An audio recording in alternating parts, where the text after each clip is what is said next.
बच्चों आप लोगों को ऑडियो आ रहा है? ऑडियो आ रहा है क्या बच्चों?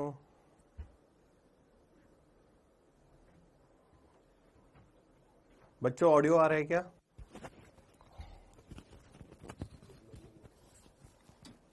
ऑडियो आ रहा है क्या बच्चों? ठीक। गुड मॉर्निंग बच्चों, good morning, good morning. Radhe Radhe.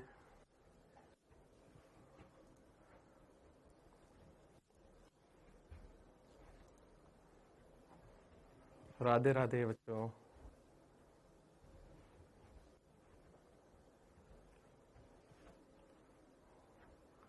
चलिए आप सब लोग ज्वाइन करिए जल्दी, फिर स्टार्ट करते हैं अपना सेशन।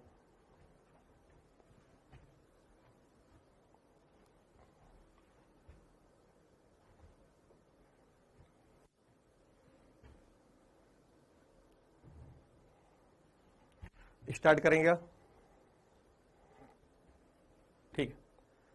देखो आज अपने लोग पहली बार मिल रहे हैं, तो मुझे जानना है कि आप लोगों को क्या आता है क्या नहीं आता है। ठीक है, तो मैं आपसे एक दो क्वेश्चन पूछूंगा, आपको उसका आंसर करना है। ठीक है, जो भी आंसर है, ठीक है, उसको आप बताना कि आपको वो चीज आती है कि नहीं आती है। ठीक है,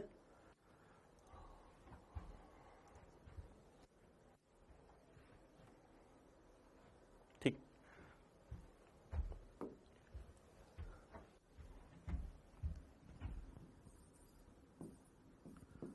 अगर बेटा ये रिलेशन है, मान ले कि y एक प्रोपोर्शनल एक्स स्क्वायर, अगर ये रिलेशन मान ले कभी किसी क्वेश्चन में आ गया और मैं तुझसे पूछूं कि अगर मैं x को 2 गुना करूं तो y कितने गुना हो जाएगा, इसका आंसर बताओ। अरे फालतू कमेंट मत करो, जो पढ़ना है उस पर ध्यान दो।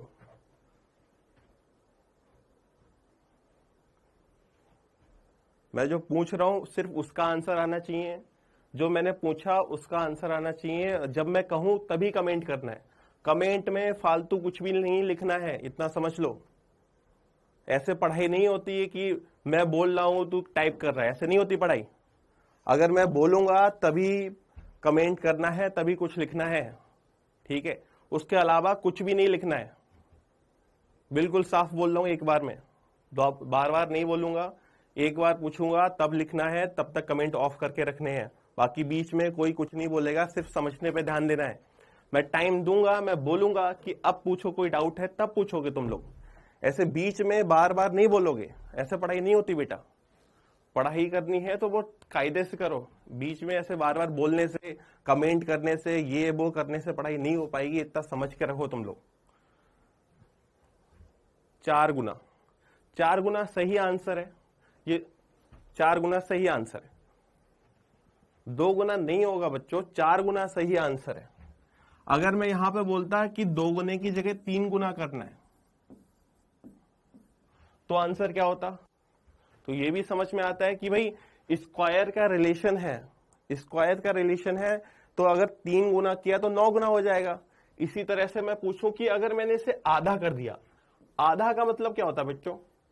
आधा किया मतलब 1/2 कर दिया, 1/2 कर दिया, तब ये कितना हो जाएगा? बेवकूफ, 6 गुना नहीं, 6 गुना कौन बोल रहा है यार? 3 का स्क्वायर 9 गुना होता है, 6 नहीं होता बेटा। आधा किया तो कितना हो जाएगा? 1/4, आधा किया तो 1/4। ठीक है, देखो जिनको आता है अच्छी बात है, जिनको नहीं आता वो सुन लो ये बेटा एक बार। ये सब बहुत बेसिक बातें हैं, तुम लोगों को आनी चाहिए थी, अभी तक भी नहीं आ रही, तो बहुत दिक्कत वाली बात है। इसमें बहुत दिक्कत वाली बात है कि तुम्हारा आंसर अगर अभी भी सही नहीं आ रहा तो दिक्कत है बेटा। देखो 2 गुना किया और ये रिलेशन क्या है, देख स्क्वायर का रिलेशन है, स्क्वायर तो आते होंगे ना। स्क्वायर का रिलेशन है, 2 गुना किया, 2 का स्क्वायर करेगा, 2 का स्क्वायर कितना होता है बेटा? 4। मतलब अगर मैंने x को 2 गुना किया तो y 4 गुना हो जाएगा। ऐसे ही देख, ये 3 का है, अगर ये x 3 गुना हुआ तो 3 का स्क्वायर कितना आंसर आएगा कि भाई अगर x 3 गुना हुआ तो y 9 गुना हो जाएगा। यहां पे देखिए आधा किया, आधा मतलब होता है 1/2, ये 1/2 किया तो 1/2 का स्क्वायर कितना हो जाएगा? 1/4। ठीक है, एक तो ये बात पता होनी चाहिए, क्योंकि आगे अपने क्वेश्चन करेंगे तो बेटा ये चीज अपने पूछूंगा मैं तुमसे, तो वहां पे अपने को परेशानी नहीं होनी चाहिए, ठीक है। अगली चीज, दूसरा अगर मैं तुमसे पूछूं कि अगर तुमने अभी श्यान्यता पढ़ ली बच्चों, श्यान्यता पढ़ी है, विस्कोसिटी, विस्कोसिटी पढ़ा या नहीं, विस्कोसिटी पढ़ा है या नहीं। अरे ओ विकास, मैं क्या कह रहा हूं बेटा कि फालतू कमेंट नहीं करना है, मैं जो पूछूं वो आंसर करना है यार, मैं जो नहीं पूछूं वो आंसर नहीं करना है। तू बहुत दिनों बाद क्लास ज्वाइन करने आया तो मुझे उससे क्या मतलब, तू पढ़ मत पढ़ मेरा कुछ नहीं जाएगा, तू बस जो मैं पूछ रहा हूं उसका जवाब दे, नहीं पढ़ी है, ठीक है। चलो ठीक है, तो देखो अपने टॉपिक स्टार्ट करते हैं। सरफेस टेंशन, पृष्ठ तनाव पढ़ने वाले हैं अपने लोग। देखो टॉपिक स्टार्टिंग में लगेगा कि क्या हो रहा है क्या नहीं हो रहा है, पर सरफेस टेंशन बेटा देखो टफ टॉपिक है। अपने जो फ्लूइड मैकेनिक्स पढ़ते हैं, यानी कि तरल स्थिति, जो अपने फ्लूइड मैकेनिक्स पढ़ने वाले हैं, इसमें क्या होगा, अगर इसमें अपने लोग देखें तो लास्ट ईयर में जो क्वेश्चन आया बेटा, तो क्वेश्चन आए कौन से टॉपिक से हैं। क्लास रुक गई, नहीं ऐसा तो कुछ नहीं बेटा, हमारी तरफ से ऑन है। देखो जो क्वेश्चन आए हैं वो सरफेस टेंशन यानी पृष्ठ तनाव से आए हैं, पृष्ठ तनाव से आए हैं, और कहां से आए हुए हैं, और विस्कोसिटी से भी आए हैं। तो ज्यादातर पोर्शन जो फ्लूइड में पूछा जा रहा है वो पृष्ठ तनाव वाला पोर्शन से सवाल आ रहा है, श्यानता वाले पोर्शन से भी सवाल आता है, ठीक है। उसके बाद जो हमने सबसे स्टार्टिंग में पढ़ा होगा इलास्टिसिटी, उससे अभी इतना सवाल नहीं आ रहा है, ठीक है। तो सवाल कहां से आ रहे हैं, सवाल आ रहे हैं अपना पृष्ठ तनाव से आ रहा है और श्यान्यता से आ रहा है, ठीक है। तो ये अपने जो पृष्ठ तनाव पढ़ने वाले हैं वो सबसे इंपॉर्टेंट टॉपिक है इसका। और देखो इंपॉर्टेंट है तो कठिन भी है। कठिन इस सेंस में नहीं है कि समझ नहीं आएगा, कठिन इस सेंस में है कि बच्चे इसका रिवीजन नहीं करते। बच्चों ने क्या किया कि एक बार पढ़ा फिर कॉपी बंद कर दी। और पृष्ठ तनाव ऐसा टॉपिक है कि आज पढ़ाएगा, आज पढ़ाऊंगा, आज समझ में आएगा, 2 दिन बाद देखेगा क्लास भूल जाएगा, क्लास भूल जाएगा, कुछ भी समझ नहीं आएगा कि ये 2 से मल्टीप्लाई क्यों की थी, यहाँ पे 2 क्यों लगाया था, ये सब दिक्कत आएगी। तो बेटा कोई भी टॉपिक पढ़, कोई भी टॉपिक पढ़, तो उसमें सबसे मेन चीज क्या है कि तुझे रिवीजन जरूर करना है। मैंने आज पढ़ाया तो आज की क्लास का रिवीजन 24 घंटे के अंदर होना चाहिए। मैं आज पढ़ा के जा रहा हूं तो रात में तुझे रिवीजन करके ही सोना है। रिवीजन नहीं करेगा तो आज मैं जो बातें बोलूंगा वो तेरे दिमाग में आज तो चलेंगी, पर कल मैं अगर तू कॉपी खोल के देखेगा तो वो बातें तेरे दिमाग में नहीं आएंगी। तुझे लगेगा कि इसने कुछ तो बोला, पर क्या बोला वो ध्यान नहीं आएगा। तो आज जो पढ़ाया है उसका रिवीजन करना ही करना है यार, आज ही करना है, और फिर 3 दिन बाद करना है। तू 2-3 बार रिवीजन कर लेगा तो वो चीज तेरे दिमाग में फीड हो जाएगी, और लगे हाथ तो उसके तीसरे या चौथे दिन शॉर्ट नोट्स बना ले। तुझे बेटा सिलेक्शन लेना है तो शॉर्ट नोट्स कंपलसरी चीज है। शॉर्ट नोट्स तेरे पास नहीं है तो तू मान के चल तू भीड़ में सबसे पीछे खड़ा हुआ है। जो 25 लाख फॉर्म पड़े हैं, हमारा कंपटीशन उनसे नहीं है। कंपटीशन किससे है? जो लोग तैयारी कर रहे हैं सीरियसली, वो बस 2 लाख बच्चे हैं जो बहुत सीरियस होकर एग्जाम दे रहे हैं, उनके पास शॉर्ट नोट्स हैं। देख अब तू सोचेगा कि मैं शॉर्ट नोट्स बनाऊं तो उससे फायदा क्या होगा, ठीक है। देख शॉर्ट नोट्स बनाने का फायदा ये है कि जब लास्ट के दिन आएंगे, जब पेपर का एग्जाम आने वाला होता है, तो तू मान के चल 1 महीने पहले तुझे ऐसा लगेगा कि मैंने कोई पढ़ाई नहीं की, मैं पूरा साल मैंने कुछ मेहनत नहीं की, और मुझे जो भी है वो सब याद नहीं है। तो उस टाइम पे शॉर्ट नोट्स अपने काम आते हैं। तो वो अगर शॉर्ट नोट्स हैं तो पूरा जैसे फ्लूइड है, तू 5 पन्ने में शॉर्ट नोट्स बना ले तो पूरा वो पोर्शन 5 पन्ने में है, 5 पन्ने रिवाइज कर लेगा, बाकी सारी बातें तुझे याद आ जाएंगी। पर तू सोचे कि कॉपी खोल के मैं 30 पन्ने 40 पन्ने पढ़ लूं, तो बेटा ऐसा नहीं हो पाएगा। तो शॉर्ट नोट्स कंपलसरी चीजें हैं, शॉर्ट नोट्स तेरे पास होने चाहिए। बेटा अगर सिलेक्शन लेना है तो शॉर्ट नोट्स बनाओ, बनाने ही बनाने पड़ेंगे, जरूरी है, बहुत जरूरी है। शॉर्ट नोट्स तुम लोगों के पास होने चाहिए। तू मान के चल शॉर्ट नोट्स नहीं है तो बेटा सिलेक्शन मुश्किल है। मैं नहीं कह रहा कि नामुमकिन है, पर मुश्किल है। आसान बनाना है रास्ता तो शॉर्ट नोट्स होने चाहिए। क्यों होने चाहिए? क्योंकि जब आखिरी के भी 7 दिन होंगे, या मान ले नीट से 2 दिन पहले का टाइम बात कर रहा हूं, नीट से 2 दिन पहले पसीने आ रहे होंगे, बेटा कुछ समझ नहीं आएगा, तो 20 कॉपी नहीं पढ़ सकता। अगर तूने कॉपी कायदे से बनाई होंगी तो 18-19 कॉपी हो जाती है बेटा, है ना। तो 18-19 कॉपी हम लोग नहीं पढ़ सकते। हम क्या पढ़ सकते हैं? हाँ, मेरे पास अगर 70-80 पन्ने में फिजिक्स है तो मैं फिजिक्स पढ़ सकता हूँ। मेरे पास 60 पन्ने 100 पन्ने में केमिस्ट्री है, केमिस्ट्री पढ़ी जा सकती है ना। तो ये चीज तुम्हें आनी चाहिए। मैंने बस बताई है क्योंकि आज पहला दिन है और मैं पहली बार तुमसे बात कर रहा हूं, तो तुम्हें पता होना चाहिए। और दूसरी सबसे बड़ी बात, मैं पढ़ाऊं तो बीच में कोई फालतू कमेंट आना नहीं चाहिए। मुझे बिल्कुल भी पसंद नहीं, मुझे गुस्सा आ जाता है और फिर मैं पढ़ा नहीं पाऊंगा। मुझे ये नहीं कि मुझे तुमसे कोई मतलब है, मैं तुम्हें कुछ कर दूंगा, नहीं, ऐसा कुछ भी नहीं है। तुम ऑनलाइन बैठे हो, मैं तुमसे कुछ और नहीं कर सकता, बस मैं इतना कर सकता हूं कि मेरे से नहीं पढ़ाया जाएगा उतना अच्छे से। तो मैं जो पूछूं तो उस पर ध्यान दे। स्टार्टिंग में अपने आप को, तेरे पास डाउट आ रहे हैं तो उसको रोक के रख, मैं तुझे टाइम दूंगा। मैं पूछूंगा बेटा अब कोई डाउट है तो पूछ ले, उस समय तू मुझसे पूछ लेना, पर बीच बीच में अपनी कंटिन्यूटी मत तोड़ना। होगा क्या कि तू टाइप करने में ध्यान देगा तो यार समझ क्या पाएगा। तो मेरा नुकसान कुछ भी नहीं है, तेरा नुकसान होगा। ठीक है, चल अपने टॉपिक स्टार्ट करते हैं। तो अपने टॉपिक क्या पढ़ने वाले हैं बेटा? पृष्ठ तनाव। अब देख, पृष्ठ तनाव क्या होता है।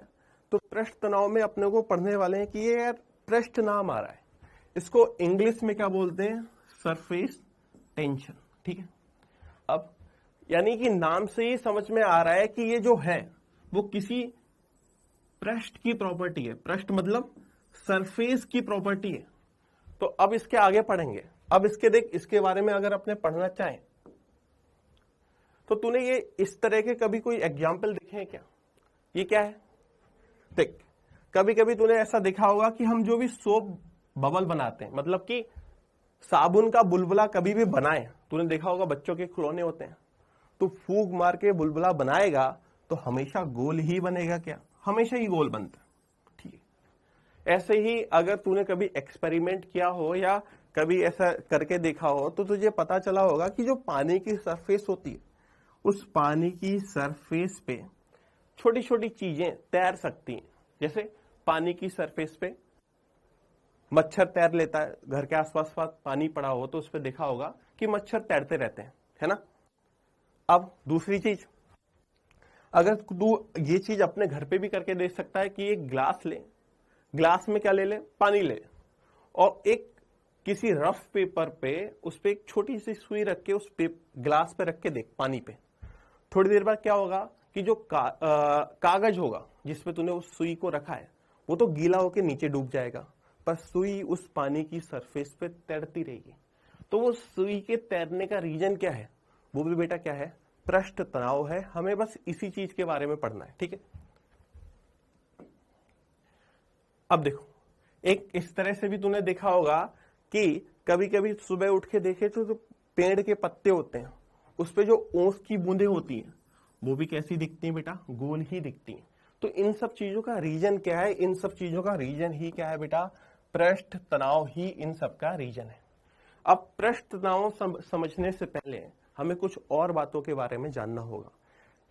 क्या वो होते हैं? अंतर आणविक बल, जिन्हें कहते हैं इंटरमोलिकुलर फोर्स। अब ये इंटरमोलिकुलर फोर्स क्या है? देख, इतना तो समझ में आ रहा है कि मॉलिक्यूल वर्ड आ रहा है, आणविक वर्ड आ रहा है, मतलब अणुओं के बीच में लगने वाले बल, है ना। मॉलिक्यूल वर्ड आ रहा है, आणविक वर्ड आ रहा है, मतलब कि अणुओं या मॉलिक्यूल के बीच में लगने वाले बल है। कितने तरह के होते हैं बेटा? दो तरह के होते हैं। एक होता है ससंजक बल और एक होता है असंजक बल। ठीक है, अब ये ससंजक बल और असंजक बल क्या होते हैं? ससंजक बल को बेटा क्या कहते हैं? Cohesive force. और ये नाम याद रखना। देख, तो हिंदी मीडियम का है, उसमें कोई दिक्कत नहीं बेटा, पर कुछ चीजें तुझे इंग्लिश में भी पता होनी चाहिए।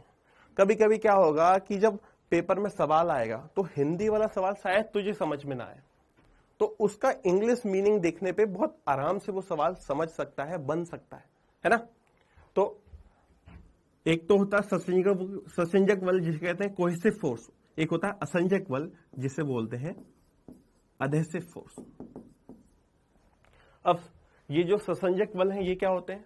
तो जो सेम तरह समान प्रकार के अणुओं के बीच में लगते हैं, जो समान प्रकार के अणुओं के बीच में लगते हैं उन्हें कहते हैं ससंजक बल। ठीक है, सेम जैसे पानी और पानी के अणुओं के बीच में जो बल लगेगा वो कौन सा होगा? ससंजक बल। ठीक है, दूसरा कोई लिक्विड ले ले, पारा ले ले, पारे और पारे के अणुओं के बीच में जो लगेगा उसे बोलते हैं ससंजक। जैसे जो खुद से प्यार करे, खुद के अणुओं के बीच में लगने वाले बल को क्या बोलते हैं? ससंजक बल। दूसरा क्या होता है? दूसरा होता है असंजक बल। ये क्या होता है? तो जब अलग अलग प्रकार के अणुओं के बीच में कोई बल लगता है तो उसे क्या बोलते हैं? असंजक बल, यानी अधेसिव फोर्स। अलग अलग कैसे? जैसे मान ले इस पेन से मुझे किसी कॉपी पे लिखना है, तो लिखते कैसे? पेन में इंक होती है, कॉपी। तो जो पेन के इंक के मॉलिक्यूल हैं और कागज के मॉलिक्यूल हैं, इनके बीच में लगने वाला जो बल होगा उसे बेटा क्या बोलेंगे? असंजक बल बोलेंगे। तूने देखा होगा कभी कभी किचन में दो प्लेटें आपस में चिपक जाती हैं जो गीली होती हैं, वहां भी उनके चिपकने का रीजन क्या है? असंजक बल है। ठीक है, तो ये ससंजक बल और असंजक बल तुझे याद रखने हैं। ससंजक बल के बारे में क्या याद रखना है? कि ये समान प्रकार के अणुओं के बीच में लगते हैं। असंजक बल के बारे में तुझे क्या याद रखना है? कि ये अलग अलग प्रकार के अणुओं के बीच में लगते हैं। ठीक, अब जो हमारा टॉपिक है हम उस पर लौट के आ जाते हैं। ठीक है, हमारा टॉपिक है उस पर लौट के आते हैं कि हमें पढ़ना था पृष्ठ तनाव। तो देख, सबसे पहले तो मैं तुझे वो चीज बता रहा हूं जो पेपर में पूछी जा सकती है। तो पेपर में कोई चीज पूछी जाए तो उसके लिए देख नॉलेज नहीं जरूरी है। नीट में नॉलेज का कोई काम नहीं। नीट में काम बस किसका है? कि मैंने कितना रिवीजन किया, मुझे कितनी चीजें याद रहेगी। तो मैं पहले तो तुझे वही बता रहा हूं, तो तुझे पता होना चाहिए कि कभी सवाल आए कि भाई पृष्ठ तनाव किसकी वजह से होता है, तो तू हमेशा याद रख कि जो पृष्ठ तनाव है वो ससंजक बलों की वजह से होता है। किसकी वजह से होता है? ससंजक बल। तो ये लाइन तो देख तुझे याद ही रखनी है। दुनियादारी भूल जाए उससे फर्क नहीं पड़ता, पर जो मेन चीज है वो तुझे याद रखनी है। 4 नंबर बनाने। 4 नंबर कैसे बनेंगे? तो सवाल आया कि पृष्ठ तनाव का कारण क्या है, तो पृष्ठ तनाव का बेटा कारण क्या है? ससंजक बल। एक तो ये याद रखना है। अगर तुझे ये बात याद रहेगी, अब अपने समझ लेते हैं कि देख यार ऐसा होता क्यों है। बेटा मैं क्या कह रहा हूं, ये गुड मॉर्निंग गुड नाइट नहीं चाहिए मुझे। क्या गुड मॉर्निंग यार, पढ़ने आया है, पढ़ाई कर। मैंने क्लास स्टार्ट कर दी, तूने ज्वाइन भी किया, तो तेरा ध्यान पढ़ाई पे होना चाहिए। ऐसे पढ़ाई नहीं हो पाएगी यार, तुम लोग समझते नहीं हो। ऐसे पढ़ाई नहीं होती। मैं पढ़ा रहा हूं तो तू पढ़ाई पे ध्यान दे। ये गुड मॉर्निंग वगैरह बाद में होता रहेगा, ये सब तेरे मतलब की चीजें नहीं है यार, है ना। कोई कह रहा है क्लास रुक गई, अरे क्लास रुक गई, एक बार रिफ्रेश करके तो देखो यार, है ना। तो ये चीजें मत करो, तू पढ़ाई पे ध्यान दे ले। पढ़ाई पे ध्यान दे लो। तुम कंटिन्यूअस चैट कर रहे हो तो मुझे समझ में आ रहा है ना बेटा कि तुम्हें कुछ पढ़ाई पे मतलब ही नहीं है। तो ऐसे मत करो ये काम। तुम लोग पढ़ाई पे पहले ध्यान दो, तभी कुछ समझ में आएगा, तभी कुछ हो पाएगा। तू ऐसे चैट करता रहेगा, तुझे लगेगा अभी के लिए तुझे कोई परेशानी नहीं होगी बेटा, पर मैं बता रहा हूं आखिरी महीने में तुझे सब फील होगा कि मैंने क्या गलतियां की, क्या नहीं की। और ये जो तू गलतियां कर रहा है ना, यही अफसोस होता है। सिलेक्शन नहीं होने का अफसोस किसी बच्चे को नहीं होता बेटा। अफसोस इस बात का होता है कि वो टाइम जो मैंने खराब किया, वो जो 2 साल या 1 साल मैंने खराब किया, इसका बहुत बुरा लगता है। क्योंकि तू देखेगा कि दुनिया तो आगे निकली पर मैं वहीं रह गया, तो इस बात का बहुत बुरा लगता है। तो ये कंडीशन मत आने दे, तू बस पढ़ाई पे ध्यान दे। ठीक, अब देख 4 नंबर अपने अगर यहां से आए तो बना सकते हैं क्या। अब ध्यान देते हैं कि अपने को ये ससंजक बल की वजह से होता क्यों है। तो देख, मान ले ये कोई बर्तन है, पात्र है, उसमें मैंने पानी लिया हुआ है। अब पानी की जगह पे मैं कोई भी क्या लेता था, कोई भी द्रव ले सकता था, पर पानी एक नॉर्मली अपने मुंह से अगर द्रव की बात करेंगे तो क्या है कि यार पानी ले लेते हैं। ठीक है, अब कैसे पानी ले लिया अपनों ने। अब इसमें बात करें कि पृष्ठ तनाव समझना है, तो देख पृष्ठ तनाव समझ में कैसे आएगा अपने लोगों को। तो समझ में आ रहा है कि नाम में लिखा हुआ पृष्ठ, तो मतलब पृष्ठ की ही बात करनी है। पृष्ठ क्या, ये वाला जो पोर्शन है, क्या ये पृष्ठ है? ये पोर्शन पृष्ठ है क्या? नहीं बेटा, ये वाला पोर्शन क्या पृष्ठ है? नहीं, ये वाला पोर्शन पृष्ठ नहीं है। पृष्ठ यानी कि सरफेस। सरफेस कौन है? तो मतलब कि ये है सरफेस। अगर तू बाल्टी में पानी रख के ऊपर से देखेगा तो तुझे भाई यही वाली सरफेस तो दिखेगी। तो इसी को बोलते हैं अपने पृष्ठ। इसी को क्या बोलते हैं? पृष्ठ या मुक्त सतह। पृष्ठ या मुक्त सतह। पृष्ठ या मुक्त सतह। ठीक है, तो एक बात अपने को यह समझ में आई कि अपने को जो बात करनी है वो किसकी बात करनी है? पृष्ठ की। पृष्ठ क्या हुआ? ये वाला। ठीक, अब इस पे बात करते हैं अपने लोग। तो देख, जो पानी है या कोई भी चीज है वो तो अणुओं से मिलकर बनी होती ना। अणुओं से मिलकर बनी होती है। तो जो ऊपर वाली सरफेस है ये भी तो अणुओं से मिलकर बनी होगी। तो यार यहां यहां यहां हर जगह अणु होंगे क्या? यहां यहां हर जगह अणु होंगे क्या? हाँ होंगे, इससे ज्यादा भी होंगे, इससे ज्यादा भी होंगे ना। ठीक, अब इससे ज्यादा भी होंगे तो ये अणु क्या सेम ही चीज के हैं, समान तरह के अणु है क्या? भाई ये भी पानी का अणु है, ये भी पानी का अणु है, ये भी पानी का अणु है, ये भी पानी का अणु है ना। तो समान तरह के अणु है, समान तरह के अणु है, तो समान तरह के अणुओं के बीच में लगने वाला बल कौन सा लगेगा? ससंजक बल। समान तरह के अणुओं के बीच में लगने वाला बल कौन सा होता है? ससंजक बल। तो ये सारे अणु आपस में किस बल से जुड़े होंगे? तो ये सारे अणु आपस में ससंजक बल से जुड़े होंगे क्या? ये जितने भी अणु हैं ये आपस में किस बल से जुड़े होंगे? ससंजक बलों से जुड़े होंगे क्या? हाँ जुड़े होंगे, है ना। अब ये देख, तुझे एक जाल सा नहीं दिख रहा कि यार इन अणुओं के बीच में जो लगने वाला ससंजक बल है उसने एक जाल बना लिया है। जैसे मकड़ी नहीं एक जाल बना लेती है, उस तरह का जाल बनाया हुआ है। किसने? ससंजक बलों ने।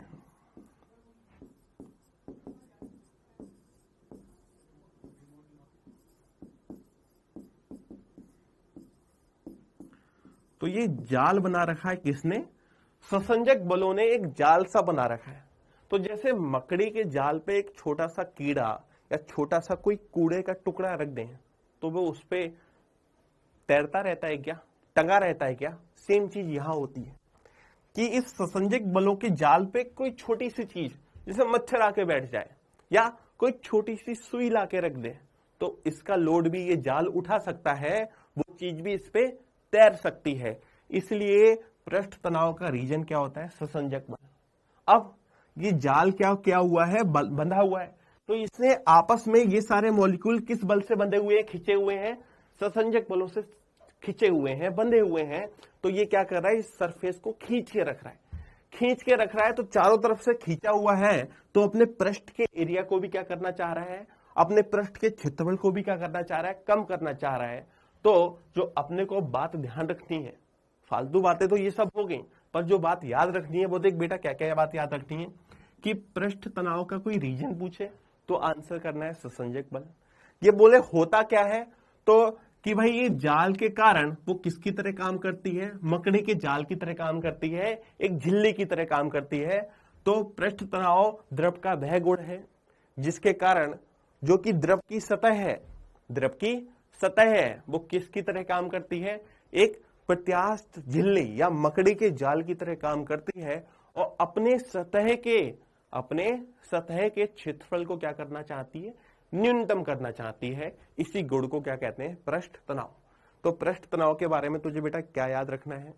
हमें बस इतनी बात याद रखनी है कि पृष्ठ तनाव का रीजन होता है ससंजक बल। ये क्या प्रॉपर्टी होती है? तो ये प्रॉपर्टी ये है कि इसके कारण जो द्रव की सतह पूरा द्रव नहीं बेटा, सिर्फ द्रव की सतह है, वो किसकी तरह काम करती है? एक प्रत्यास्थ झिल्ली या मकड़ी के जाल की तरह काम करती है और अपने सतह के क्षेत्रफल को न्यूनतम करना चाहती है। ठीक है। अच्छा, अब नई चीज इसमें देख, एक जो सतह है, तो ये यार सतह क्या हर चीज को सतह बोल देंगे? अभी तुझे इतना पता है कि जो ऊपर से देखने पे दिख रही है, जो ऊपर से देखने पे दिख रही है, तो उसे सिर्फ सतह बोलेगा। अभी तो अपने को इतना ही समझ में आया कि भाई अगर मैं ऊपर से देखूंगा तो मुझे जो दिखेगी वही सतह है। पर सतह की डेफिनेशन बेटा इतनी आसान नहीं है। ये तो हमने बना ली कि हमें समझाने में आसान हो गया कि भाई ये सतह है, पर सतह की डेफिनेशन ये नहीं होती। तो फिर सतह की डेफिनेशन क्या होती? तो जो फ्री सरफेस है बेटा, या जो स्वतंत्र पृष्ठ है, उसकी डेफिनेशन क्या होती है? तो जहां भी हवा और पानी, जहां भी हवा और पानी मिलेंगे उसी सतह को क्या कहेंगे? Free surface. तो आप समझ कि सतह की डेफिनेशन क्या है बेटा? सतह की डेफिनेशन क्या है? जहां भी हवा और पानी, जहां भी हवा के मॉलिक्यूल और पानी के मॉलिक्यूल मिलेंगे उस सतह को अपने क्या नाम देंगे? स्वतंत्र पृष्ठ या फ्री सरफेस। तो सरफेस की डेफिनेशन क्या है? फ्री सरफेस की डेफिनेशन क्या है? जहां भी हवा और पानी के अणु मिलेंगे उसे अपने क्या नाम देंगे, सतह। क्या यहां पे हवा और पानी के अणु मिल रहे हैं? तो देख, ये पानी के अणु थे क्या बेटा, ये पानी के अणु थे क्या, और इसके जस्ट ऊपर किसके अणु होंगे, हवा के अणु होंगे। तो गिलास में भाई ऊपर तो हवा भरी होगी ना, तो देख ये हवा के अणु और ये पानी के अणु, तो यहां हवा और पानी के अणु का मिलना हुआ, तो क्या इसको सरफेस बोलेगा, इसको सरफेस बोलेंगे क्या, हाँ बोलेंगे। ठीक है, तो अपने को ये बात ध्यान रखनी है। अगली चीज पे आते हैं। अब देख, अपनों ने इतना समझा कि भाई पृष्ठ तनाव क्या होता है, उसके बारे में तुझे जो याद रखना था मैंने तुझे वो भी बता दिया, और जो सतह के बारे में बताया बेटा वो याद रखना, आगे काम आएगा। सतह के बारे में क्या हो बताया मैंने तुझे कि जहां भी हवा और पानी के अणु मिलेंगे उस सतह को अपने क्या बोलेंगे, सरफेस बोलेंगे। तो जितनी जगह हवा और पानी के अणु संपर्क में आएंगे उतनी सरफेस होंगी। क्या याद रखना है, सरफेस कितनी होंगी, तो जितनी जगह हवा और पानी के अणु संपर्क में आएंगे उतनी सतह होंगी। अगर एक जगह पानी और हवा के अणु संपर्क में आ रहे हैं तो एक सतह है, अगर दो जगह पानी और हवा के अणु संपर्क में आ रहे हैं तो दो सतह। ठीक, अगली चीज कि ये पृष्ठ तनाव निर्भर किस पे करता है, तो बेटा इस पे भी देख एक क्वेश्चन आ सकता है, आज तक नहीं आया, न्यूमेरिकल ही आए हैं, थ्योरी का क्वेश्चन अभी नहीं आया पर आ सकता है। अब आ सकता है तो वो देख लेते हैं। क्या कि अशुद्धि मिलाने पर क्या होगा, कि जो तुम बता रहे हो कि द्रव की सतह का गुण होता है पृष्ठ तनाव, अगर मैं कोई इम्प्योरिटी मिला दूं तो क्या होगा इसका। अब इम्प्योरिटी मतलब कोई अशुद्धि मिला दूं, अशुद्धि क्या, अब अशुद्धि भी दो तरह के हो जाएंगे, अशुद्धि भी दो तरह की हो जाएंगी। दो तरह की अशुद्धि क्या होती, एक होती है जो पूर्ण रूप से घुलनशील होती है, दूसरी क्या होती है जो आंशिक रूप से घुलनशील होती है। ठीक बेटा, मैं एरिया न्यूनतम क्यों होता है उसके बारे में और डिटेल में जा सकता हूं, पर उससे तेरा क्या फायदा, कोई मतलब नहीं निकलेगा। मैं अगर आधा घंटा उस चीज पे बेकार भी कर दूंगा कि अणुओं की पोटेंशियल एनर्जी कम होती है, वो स्टेबल होते हैं, तो मैं वो बात कर भी लूंगा, उससे तेरा कोई फायदा नहीं निकलेगा। मैं समझा दूंगा क्योंकि मैं तो वो सब पढ़ा हुआ हूं आगे तक, पर तू नहीं पढ़ा ना पेपर में पूछा जाएगा। तो तुझे अगर पीएचडी करनी है तो मैं बताऊं, पर उस चीज का तेरे एग्जाम में क्या फायदा निकलेगा। मैं उसकी जगह पे तुझे 4 सवाल ज्यादा करा दूंगा, तब तेरा फायदा होगा। ठीक है, तो जो चीज फालतू की है मैं उसमें नहीं जाऊंगा, जो तेरे मतलब की नहीं है मैं उस पर जाऊंगा भी नहीं यार। मैं तुझे सिर्फ वही पढ़ाऊंगा जो पेपर में आएगा और पेपर में 4 नंबर देके जाएगा। ठीक है, मैं इतना गारंटी दे सकता हूं कि बेटा मैं जो पढ़ा रहा हूं तो सिर्फ उतने क्वेश्चन ही करके जाएगा, तो इस टॉपिक का तेरा एक भी सवाल गलत नहीं होगा। ना आज तक हुआ है, ना आज से पहले हुआ है, ना अब होगा। सुनता रहे तू चुपचाप मैं जो कह रहा हूं कि अशुद्धि मिलाने पे क्या होगा। तो बेटा अशुद्धि दो तरह की हो सकती है। एक ऐसी अशुद्धि होती है जो पूर्ण रूप से घुलनशील हो, जैसे मैं पानी में नमक मिला दूं, नमक मतलब आयनिक सॉल्ट बोलते हैं, ठीक है, आयनिक लवण। तो मैं पानी में कोई अशुद्धि ऐसी मिलाऊं जो घुलनशील है, जैसे क्या, नमक। तो मैंने कोई आयनिक सॉल्ट या आयनिक लवण मिलाया तो वो घुलनशील होगा पूर्ण रूप से।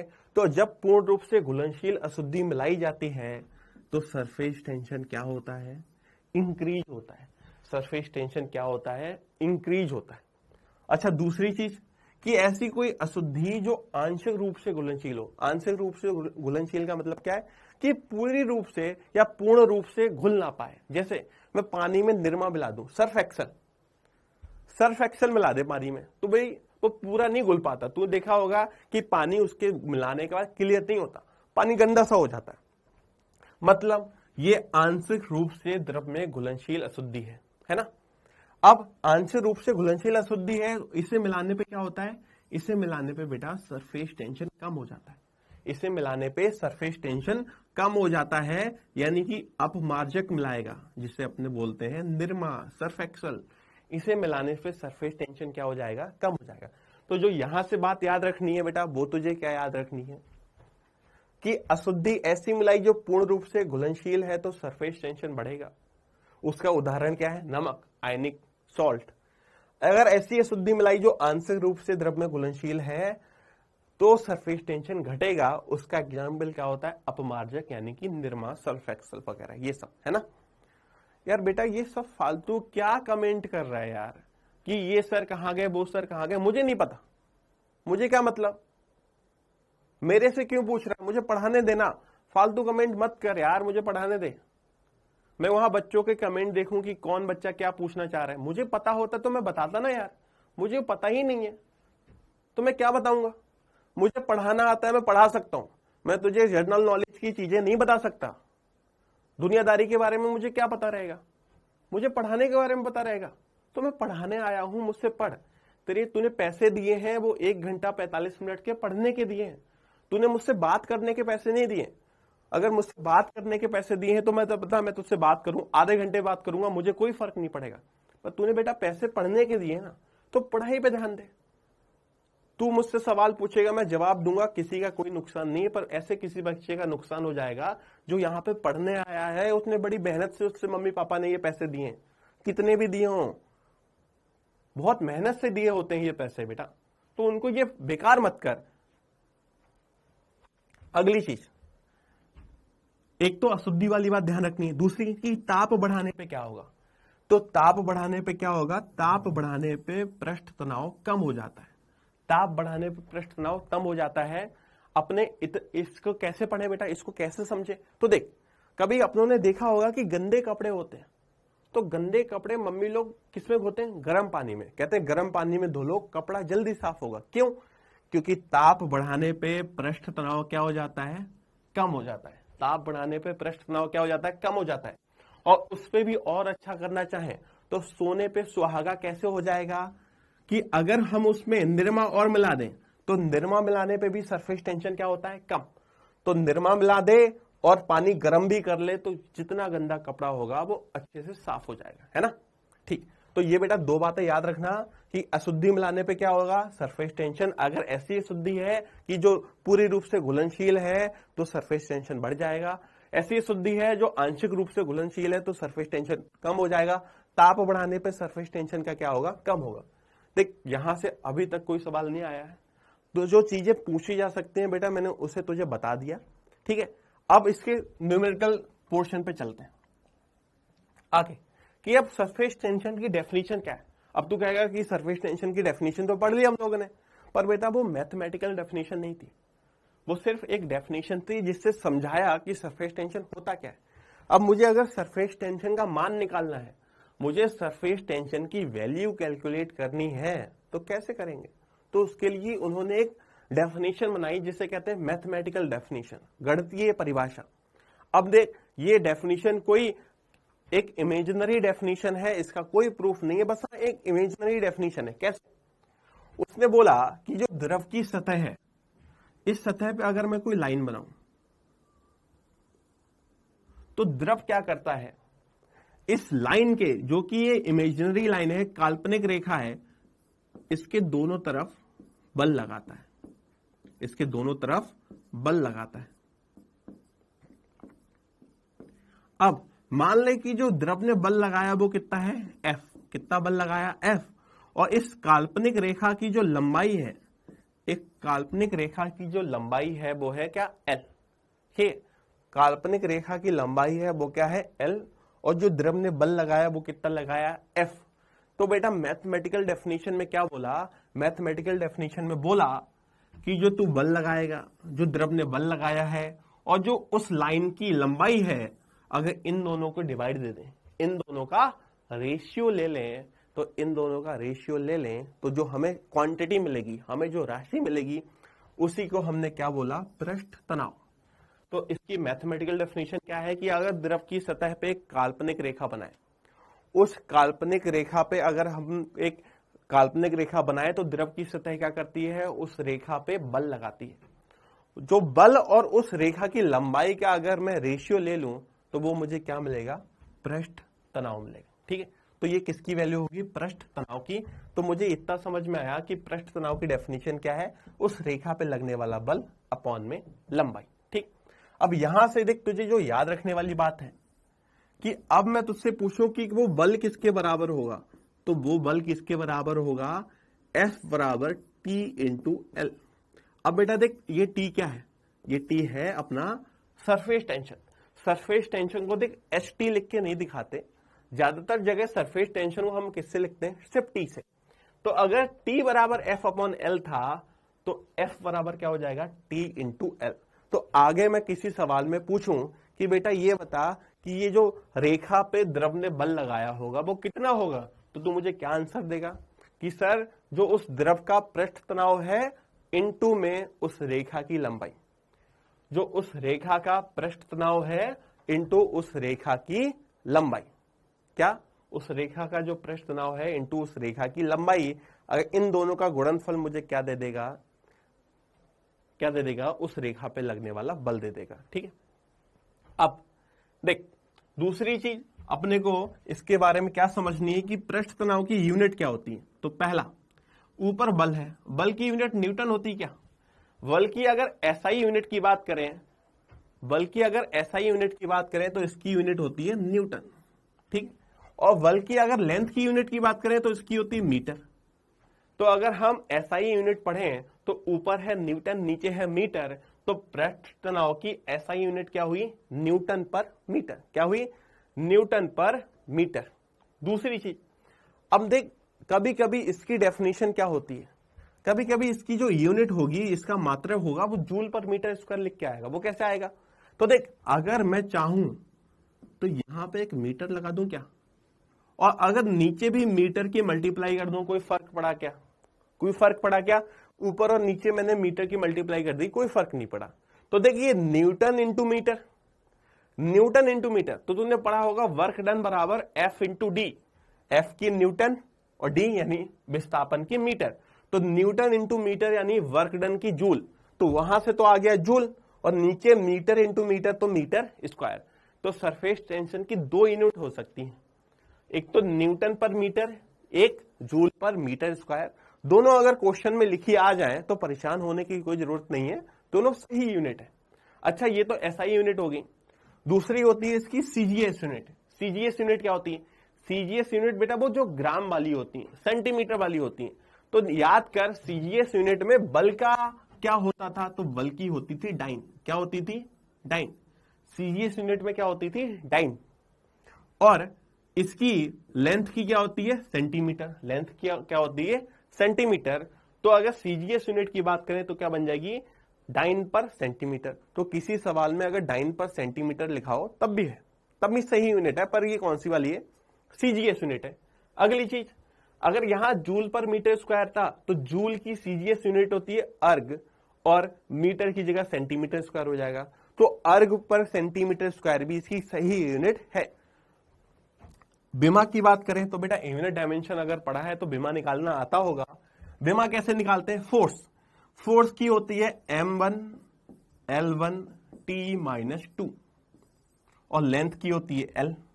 तो ये L से L तो कैंसिल हो गया, तो बचा क्या, m1 L0 T-2। बीमा पूछी जा सकती है बेटा, बीमा इंपॉर्टेंट है। ऐसा नहीं अब सिर्फ ऐसे पूछेगा सरफेस टेंशन की बीमा बताओ, 4 ऑप्शन आ जाएंगे, 4 में से या तो मैच करा लेगा, ठीक है ना। तो सरफेस टेंशन की बीमा क्या होती है, m1 L0 T-2। ठीक, अब ये जो बेटा अपनों ने बल पढ़ा उसके बारे में एक और बात समझ कि यार अगर मैंने ध्यान से देखूं तो मैंने बोला कि इस रेखा पे लगने वाला जो बल है और लंबाई का अनुपात है वही हमें क्या बता रहा है, सरफेस टेंशन बता रहा है। पर उसमें ये चीज तो देख कि बल तो दोनों साइड लगा, दोनों साइड बल लगा, तो ये तो कैंसिल हो गया, तो बल तो 0 हो गया ना। बल 0 हो गया तो 0 अपॉन लंबाई, तो सरफेस टेंशन 0 हो गया क्या। तो जब इन्होंने डेफिनेशन बनाई तो डेफिनेशन में दोनों साइड का बल नहीं लिया, क्योंकि दोनों साइड का बल लेते तो बल तो कितना हो जाता, 0। तो दोनों साइड का बल नहीं लिया। ये जो बल होता है वो एक साइड का होता है, जो ये बल होता है वो एक साइड का होता है। ये बात ध्यान रहेगी, ये जो बल होता है वो एक साइड का होता है, ये बल एक साइड का होता है, दोनों साइड का नहीं होता। दोनों साइड का होता, दोनों साइड का अगर ये बल होता बेटा तो बल कितना हो जाता, 0 हो जाता। इसलिए जो जो डेफिनेशन में ये जो बल होता है वो बल सिर्फ कितनी साइड का होता है, एक साइड का होता है। कितनी साइड का होता है, एक साइड का। ठीक है, दूसरी चीज कि ये जो बल लगा वो द्रव सतह के कैसा होता है, तो ये जो बल है वो द्रव सतह के स्पर्श रेखीय होता है। कैसा होता है, द्रव सतह के स्पर्श रेखीय होता है। तो इस बल के बारे में बेटा तुझे दो बातें याद रखनी है। इस बल के बारे में तुझे दो बातें याद रखनी है। एक तो कि ये जो बल है वो उस रेखा के एक तरफ का है, और दूसरा कि जो द्रव सतह है, जो द्रव सतह है उसके स्पर्श रेखीय है, जो द्रव सतह है उसके स्पर्श रेखीय है। अगला, अब देख बेटा ये सवाल जो सरफेस टेंशन में पहला सवाल बन सकता है बेटा वो यही है। एक बार इस सवाल को ध्यान से पढ़ो, फिर अपने इसके सॉल्यूशन देखते हैं। तो यहां से सवाल अपने देख अभी स्टार्ट हो रहे हैं। मैं सवाल बहुत ज्यादा कराता हूं, तो मैं सवालों पे ही ज्यादा ध्यान दूंगा, मैं फालतू की चीजों पे ज्यादा ध्यान नहीं दूंगा। तो अभी देखो, अभी तक थ्योरी वाला पोर्शन चल रहा था, अभी सवाल कराऊंगा तो सवाल पे सवाल ही कराता जाऊंगा। तो पहले इसको ध्यान से देखो। एक सवाल क्या है कि मान लें 4 सेंटीमीटर लंबी कोई तीली है, सुई बोल दें, किसी पानी की सतह पे तैर रही है। तो उस पानी का पृष्ठ तनाव 80 था। फिर उसने एक क्या किया, कपूर का टुकड़ा मिला दिया। कपूर मतलब अशुद्धि। तो जो पृष्ठ तनाव है वो कितना रह गया, 60 रह गया। तो बोला तीली पे लगने वाला बल बताओ। अब देख सवाल ऐसा ही क्यों बनाया कि कपूर वगैरह की बात ही क्यों की, कपूर वगैरह मिलाया ही क्यों। ठीक है, तो देख अगर सवाल सिर्फ इतना होता कि एक पानी है, पानी का पृष्ठ तनाव कितना है, पानी का पृष्ठ तनाव कितना है 80, तो अपने क्या बोलते हैं कि आई इधर भी बल लगेगा कितना F, और इधर भी बल लगेगा कितना F, इधर भी F बल लगेगा, इधर भी F बल लगेगा, और इधर भी बल कितना होगा T इंटू एल, और इधर भी बल होगा T इंटू एल। इसका आंसर भी T 80 इंटू 4, और इसका आंसर भी 80 इंटू 4। तो ये दोनों तो कैंसिल हो जाते, सवाल ही खत्म हो जाता ना। ये सवाल ऐसा बनाया ही क्यों, सवाल ऐसा बनाया ही क्यों। अगर सवाल बेटा सिर्फ इतना होता कि एक तीली है, वो पानी की सतह पे तैर रही है, पानी का सरफेस टेंशन 80 है, तो आंसर बताओ, है ना। तो सवाल फिर यहीं खत्म हो जाता ना। तो सवाल में देख ऐसा क्यों बनाया, क्योंकि अगर ऐसा होता तो आंसर तो 0 आ जाता, तो फिर सवाल बन ही नहीं पाता। तो उसने क्या बोला, उसने बोला देखो यार, उसने बोला कि मान लो पहले पानी था और इसमें एक तरफ का जो सरफेस टेंशन है वो 80 था, है ना। पर 80 अगर दोनों साइड होता तो बल 0 हो जाता, तो सवाल बनता ही नहीं। तो उसने क्या बोला कि दूसरी साइड उसने क्या किया, एक छोटा सा कपूर का टुकड़ा लाके मिलाया। अब ये कपूर किसका काम करेगा, अशुद्धि का। तो कपूर ने अशुद्धि का काम किया, और इस तरफ का सरफेस टेंशन घट के कितना हो गया बेटा 60। इस तरफ का सरफेस टेंशन घट के कितना हो गया 60। अब उसने बोला कि बल बताओ।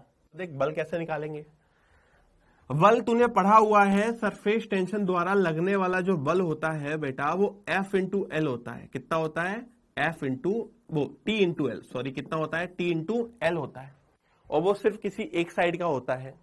तो देख यहां इस साइड 80 है सरफेस टेंशन, तो 80 रखूंगा, और लेंथ की वैल्यू कितनी रखूंगा 4। तो इधर तो आया 80 इंटू 4। इधर वाली बात करें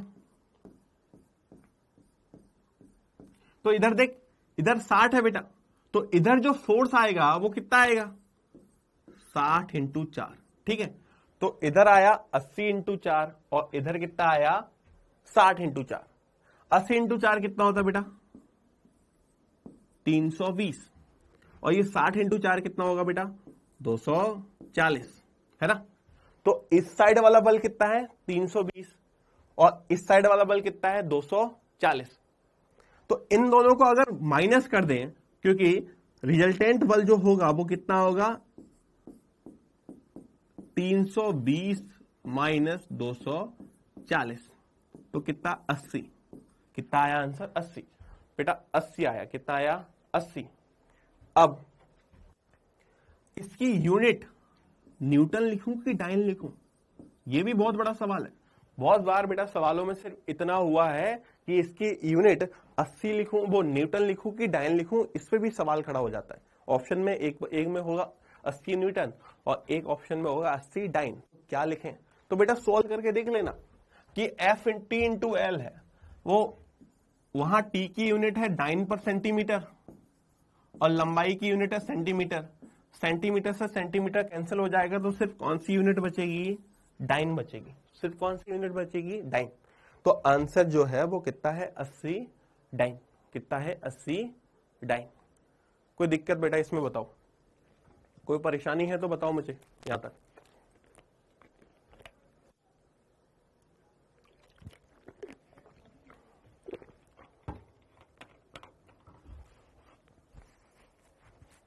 कोई परेशानी है?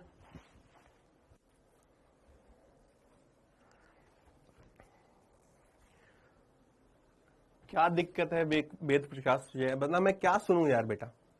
मैंने इतनी देर से तेरे कमेंट देखे थे, मैं सवाल के बीच में वो समझाना छोड़ के तुझे बताने लगूं, क्या बताऊं तुझे, तू पता नहीं क्या पूछ रहा है मुझसे यार। मुझे किस उस चीज का आंसर ही नहीं पता, मैं क्या बताऊंगा तुझे यार। मुझे नहीं पता कि तेरे रिकॉर्डिंग का क्या हुआ, तुझे रिकॉर्डिंग मिल रही है नहीं मिल रही, मुझे इसका पता नहीं रहता बेटा। मैनेजमेंट अलग होता है, पढ़ाने वाला अलग होता है। तो इतना बात समझना, थोड़ा दिमाग लगा कि देख मेरे पास इस चीज से कोई इंफॉर्मेशन नहीं आती कि बेटा आपने फीस दी, आपको रिकॉर्डिंग मिली या नहीं मिली, मुझे इसका कुछ पता नहीं रहता। मुझे सिर्फ किस बात का पता रहता है कि मेरी क्लास 10 बजे है, आपको 10 बजे आना है, क्लास लेनी है, तो मुझे बस उतना ही पता रहता है। मुझे इसके अलावा कुछ भी पता नहीं रहता। तो ये समझ बेटा, मुझे नहीं पता, कुछ भी नहीं पता इसके अलावा। मुझे बस इतना पता है कि मेरी क्लास थी, पहले वाले सर कहाँ गए, नए वाले कहाँ गए, मुझे उसका भी नहीं पता। मुझे बस इतना पता है कि मेरी क्लास 10 बजे है, बस मुझे पढ़ाना था बस, और कुछ भी नहीं पता। तो मुझे से कोई सवाल इसके बारे में पूछना कि पहले वाले कहाँ गए, नए वाले कहाँ गए, मुझे नहीं पता बेटा।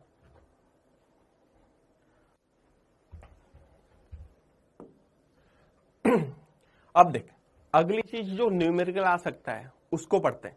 अभी तक जो मैंने बेटा पढ़ाया उसमें से एक ही सवाल बन सकता है, वो मैंने तुझे करा दिया।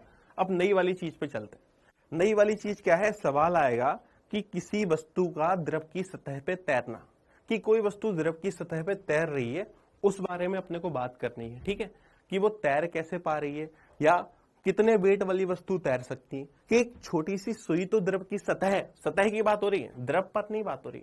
एक छोटी सी सतह, बस छोटी सी सुई तो द्रव की सतह पे तैर सकती है, पर एक बड़ी सी कोई बहुत भारी सुई द्रव की सतह पे तैर नहीं सकती। तो कितना वजन की वस्तु तैर पाएगी, कि अधिकतम कितना वजन तैर सकता है, हमें उसकी बात करनी है। क्या अधिकतम कितना वजन द्रव की सतह पे तैर सकता है, हमें उसकी बात करनी है। बेटा शॉर्ट नोट्स की चिंता मत कर, मैं लास्ट क्लास जब होगी अगर सरफेस टेंशन वाली, मैं तुझे दिखाऊंगा कि शॉर्ट नोट्स बनते कैसे हैं। मैं तुझे बना के दिखाऊंगा कि शॉर्ट नोट्स एक्चुअल में बनाने कैसे होते हैं, तो उसके लिए परेशान मत रहो। ठीक। अब देख कि द्रव की पेय की सतह पे अधिकतम कितना वजन तैर सकता है, हमें उसकी बात करनी है। तो देख ये तो एक छोटी सी सुई है। अब सवाल सॉल्व या पढ़ने के लिए, समझने के लिए क्या करेंगे, इसको एक बड़ी सी रॉड की तरह मानते हैं। ठीक, इसको एक बड़ी सी रॉड की तरह मानते हैं कि ये तो सुई तैर रही थी। मैंने तुझे ये क्या दिखाया है, मैंने तुझे इसका क्रॉस सेक्शन एरिया दिखाया। क्या दिखाया है, मैंने तुझे इसका क्रॉस सेक्शनल एरिया दिखाया। ये सुई है वो ऐसी तैर रही होगी, मैं इस सुई को इस तरह से देख रहा हूं। तो समझ में आ रही तुझे मेरी बात, कि ये सुई द्रव की सतह पे इस तरह से तैर रही थी। मैंने तुझे क्या दिखाया, मैंने तुझे इस सुई का ये वाला पोर्शन दिखाया कि ये तैर कैसे पा रही है, तैर क्यों पा रही है। क्योंकि अगर मैं देख इसे अगर यहां से छोड़ूं तो ये नीचे गिरेगा, क्या इसे यहां से छोड़ूं तो ये नीचे गिरेगा, क्यों, क्योंकि नीचे कौन लग रहा है, mg लग रहा है। नीचे कौन लग रहा है, mg। तो द्रव की सतह में ऐसा क्या है कि इस mg को बैलेंस कर लिया। समझ में आ रही बात मेरी, क्या बोल रहा हूं मैं, कि अगर मैं इसको अभी यहां से छोड़ दूं तो मारकर तो नीचे गिर जाएगा, पर ये सुई तैर क्यों पा रही है, तो द्रव की सतह में ऐसा कुछ ना कुछ तो होगा।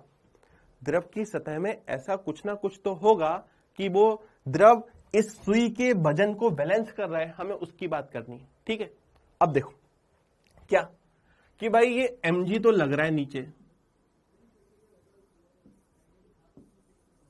अब इस mg को बैलेंस किसने किया, mg को संभाल के किसने रखा, तभी तो तैर पाएगा। अगर बेटा सोच सिर्फ एक ही बल लगता तो जिधर बल लगता वस्तु उधर चलने लगती। तो अगर सिर्फ mg लग रहा होता तो ये वस्तु नीचे डूब जाती, क्या पक्की बात है। अगर ये सिर्फ mg लग रहा होता तो वस्तु नीचे जाके डूब जाती है ना। तो अच्छा, अब इसे बैलेंस किसने किया है, तो इसको बेटा संभाल के रखा है सरफेस टेंशन ने। कैसे? तो देख यहां पे देख, ये लिक्विड की सरफेस है, जो मैंने बताया था तुझे कि जो लिक्विड की सरफेस होती है वो क्या लगाती है, वो लगाती है बल। क्या लगाती है? बल। किसकी मदद से बल लगाती है? तो वो सरफेस टेंशन की मदद से बल लगाती है। अब वो बल कैसे लगाएगी उसकी बात करते हैं। अब उस बल के बारे में मैंने तुझे बताया था कि जो वो बल होता है वो होता तो T इंटू एल है। वो बल कितना होता है? T into L. और लगता कैसे है? सरफेस के स्पर्श रेखीय। लगता कैसे है? सरफेस के स्पर्श रेखीय। लगता कैसे है? सरफेस के स्पर्श रेखीय। तो देख ये सरफेस है, ये है, तो सरफेस के स्पर्श रेखा क्या ये बनेगी? नहीं, ये वाली सरफेस देख, तो सरफेस के स्पर्श रेखीय लगता है। तो देख स्पर्श रेखा बना रहा हूं बेटा, स्पर्श रेखा तुझे बनाना आता होगा शायद।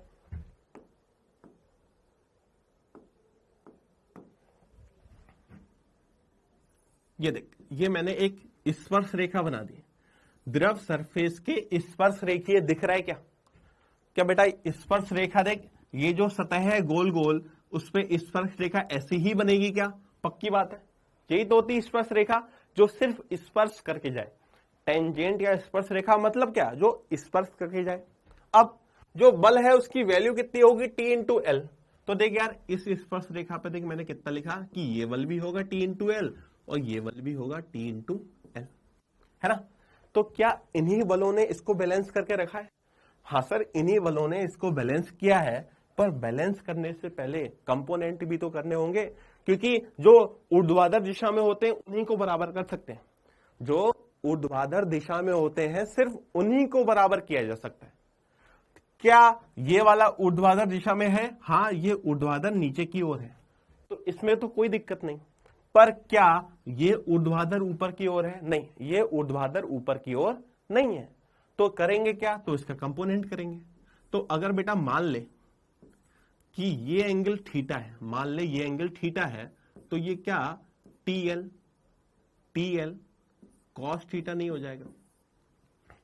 क्या ये टीएल कॉस थीटा नहीं हो जाएगा?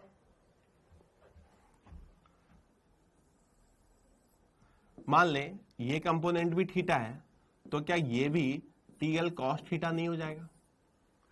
इसमें कोई दिक्कत? हाँ, अब ये कंपोनेंट हो गया, तो देख ऊपर की तरफ कितने कंपोनेंट आ रहे हैं? 2TL cos थीटा, दो आ रहे हैं ना, एक TL cos थीटा, दूसरा TL cos थीटा, तो कितना हो गया? 2TL cos theta. ये ऊपर की ओर लग रहा है ना? ये ऊपर की ओर लग रहा है। नीचे की ओर कौन लग रहा है? mg। और अगर ये सुई तैर रही है तो ये इक्विलिब्रियम में है। इक्विलिब्रियम यानी साम्यावस्था में है, तो ये वाला 2TL cos थीटा किसके बराबर होगा? बेटा ये mg के बराबर होगा। तभी तो बैलेंस करके रखा है, तभी तो साम्यावस्था में है। तो यहां से अगर मैं इस mg को बेटा वेट बोल दूं, यानी भार, इस mg को वेट बोल दूं, तो ये w किसके बराबर हो गया? 2TL cos theta. किसके बराबर हो गया? 2TL cos theta. तो मैं तुझसे पूछूं कि w की अधिकतम वैल्यू कितनी हो सकती है? तो बेटा अगर ये w मैक्सिमम करना है तो इधर वाली चीज भी मैक्सिमम होनी चाहिए। और cos थीटा की मैक्सिमम वैल्यू कितनी होती है? 1। cos थीटा की मैक्सिमम वैल्यू कितनी होती है? 1। तो हमारे पास आंसर क्या आया? 2TL। हमारे पास आंसर क्या आया? 2TL। हमारे पास आंसर क्या आया? 2TL। अब देख यहां पे एक बात समझ कि सर चलो ये तो समझा दिया कि सुई का अधिकतम कितना भार तैर सकता है, उसका आंसर निकल के आया 2TL। पर सुई की जगह पे तो बहुत सारे शेप हो सकते हैं। कोई छोटी सी डिस्क हो सकती है, छोटी सी रिंग हो सकती है, ऐसे तो बहुत सारे शेप हो सकते हैं। तो हर सवाल में हम इतना सब सॉल्व करेंगे क्या? हर सवाल में हम सॉल्व करेंगे क्या? नहीं। अब मैं तेरे को एक फॉर्मूला बता रहा हूं, उससे तू ये चीज निकाल सकता है। मैं तुझे एक फॉर्मूला बताऊंगा, उससे तू ये चीज निकाल सकता है।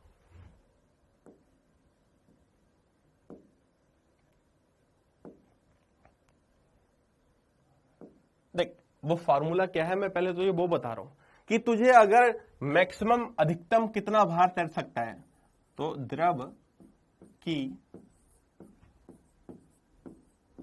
सतह पर तैर सकने वाला अधिकतम भार, द्रव की सतह पे तैर सकने वाला अधिकतम भार, कभी ये निकालना हो, है ना, ये निकालना है कि द्रव की सतह पे तैर सकने वाला अधिकतम भार कितना होता है, मुझे ये निकालना है। तो कैसे निकालें यार? तो देख, इसका जो फॉर्मूला है वो क्या है कि वो जो डब्ल्यू मैक्सिमम यानी अधिकतम भार आएगा वो होगा टी, टी यानी सरफेस टेंशन इनटू संपर्क सतह की लंबाई, संपर्क सतह की लंबाई, संपर्क सतह की लंबाई। कैसे कि देख, तूने बोला कि रॉड है, जो रॉड है जो पानी में तैर रही थी, जो रॉड है, जो सुई है जो पानी में तैर रही थी, इस पे देख संपर्क सतह देख कि इस रॉड के दो कोने होंगे, एक तो बेटा इस साइड से और एक इस साइड से। तो इधर से देख, एक तो इधर से टी लेंथ होगी, एल लेंथ होगी पानी के संपर्क में, और एक इस साइड से भी तो पानी है, तो इधर से भी कितनी लेंथ पानी के संपर्क में होगी, एल लेंथ। तो इधर वाली एल लेंथ और इधर वाली एल लेंथ, तो कितनी लेंथ होगी पानी के संपर्क में, 2L होगी क्या? इधर से एल लेंथ पानी के संपर्क में है, उधर से भी पानी के संपर्क में एल लेंथ है, तो पानी के संपर्क में कुल कितनी सतह है, कितनी लंबाई है, 2L। और मैंने तुझे फॉर्मूला क्या बताया, सरफेस टेंशन इनटू संपर्क सतह की लंबाई। क्या देख, ये 2TL और ये 2TL सेम ही है, ये 2TL और ये 2TL सेम ही है। तो क्या अपने इतना बोल सकते हैं कि कभी भी अधिकतम भार तैर सकने वाला पूछा जाए तो तू आंसर कौन से फॉर्मूले से निकाल सकता है, किस फॉर्मूले से आंसर आ सकता है, सरफेस टेंशन इनटू संपर्क सतह की लंबाई, सरफेस टेंशन इनटू संपर्क सतह की लंबाई। यहां तक कोई इस फॉर्मूले में कोई दिक्कत कि अगर सवाल आए तो तुम बना सकते हो क्या कि सरफेस टेंशन इनटू संपर्क सतह की लंबाई देख के सवाल बना सकते हैं क्या? इसमें कोई परेशानी बेटा, इसमें कोई परेशानी बताओ?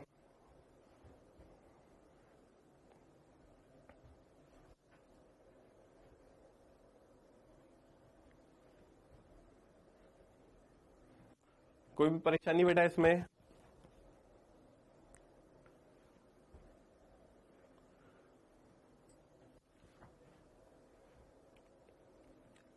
ठीक, अब देखो,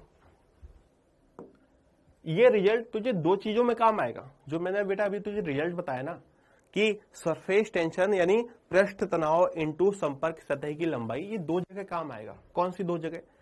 कि एक तो सवाल ये आता है कि अधिकतम कितना भार तैर सकता है, एक दूसरा सवाल और आता है, तो उस टॉपिक को भी पढ़ लेंगे और फिर एक साथ सवाल सॉल्व कर लेंगे, ठीक है ना।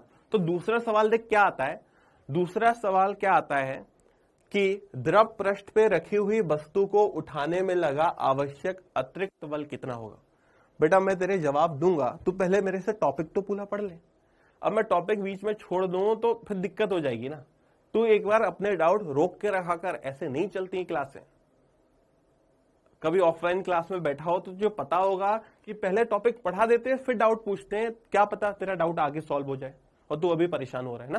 तो अभी डाउट रोक के रख, मैं पूछूंगा ना, कोई दिक्कत होगी तो पूछना। देख कि कोई वस्तु द्रव की सतह पर रखी है और मुझे उसे उठाना है, कैसे? जैसे मान ले ये मार्कर है, ये द्रव सतह पे नहीं, ये मेरे हाथ पे रखा है। ये मार्कर अगर मेरे हाथ पे रखा है और मुझे इसे उठाना है तो तुझे कितना बल लगाना पड़ेगा? इस मार्कर को मेरे हाथ पे जो रखा है, मुझे इसे उठाना है तुझे, तो तुझे कितना बल लगाना पड़ेगा? इस मार्कर के भार के बराबर, हाँ या ना? अगर ये मार्कर मेरे हाथ पे रखा है और मुझे इसे उठाना है तो मुझे कितना बल लगाना पड़ेगा? इस मार्कर का जो भी भार होगा, जो नीचे लग रहा होगा, अगर मैं इस भार के बराबर बल ऊपर की तरफ लगा दूं तो क्या ये उठ जाएगा? क्या ये उठ जाएगा क्या? यानी मुझे mg के बराबर बल लगाना पड़ेगा, यानी मुझे mg के बराबर बल लगाना पड़ेगा तो ये मार्कर उठ जाएगा, है ना। पर अगर यही सवाल मैं कह दूं कि ये द्रव सतह है, ये हाथ नहीं है, ये द्रव सतह है, तो मैं बोलूं कि ये मार्कर द्रव, ये सुई द्रव की सतह पे रखी थी, ये सुई द्रव की सतह पे रखी थी और मुझे इसे उठाना है ना। ये सुई द्रव की सतह पे रखी थी, मुझे इसे उठाना है, तो मुझे कितना बल लगाना पड़ेगा। तो बेटा अब अगर तूने आंसर mg किया तो फिर दिक्कत हो जाएगी। दिक्कत क्यों होगी? तो देख, द्रव सतह का एक गुण होता है, क्या बोला था हमने? पृष्ठ तनाव।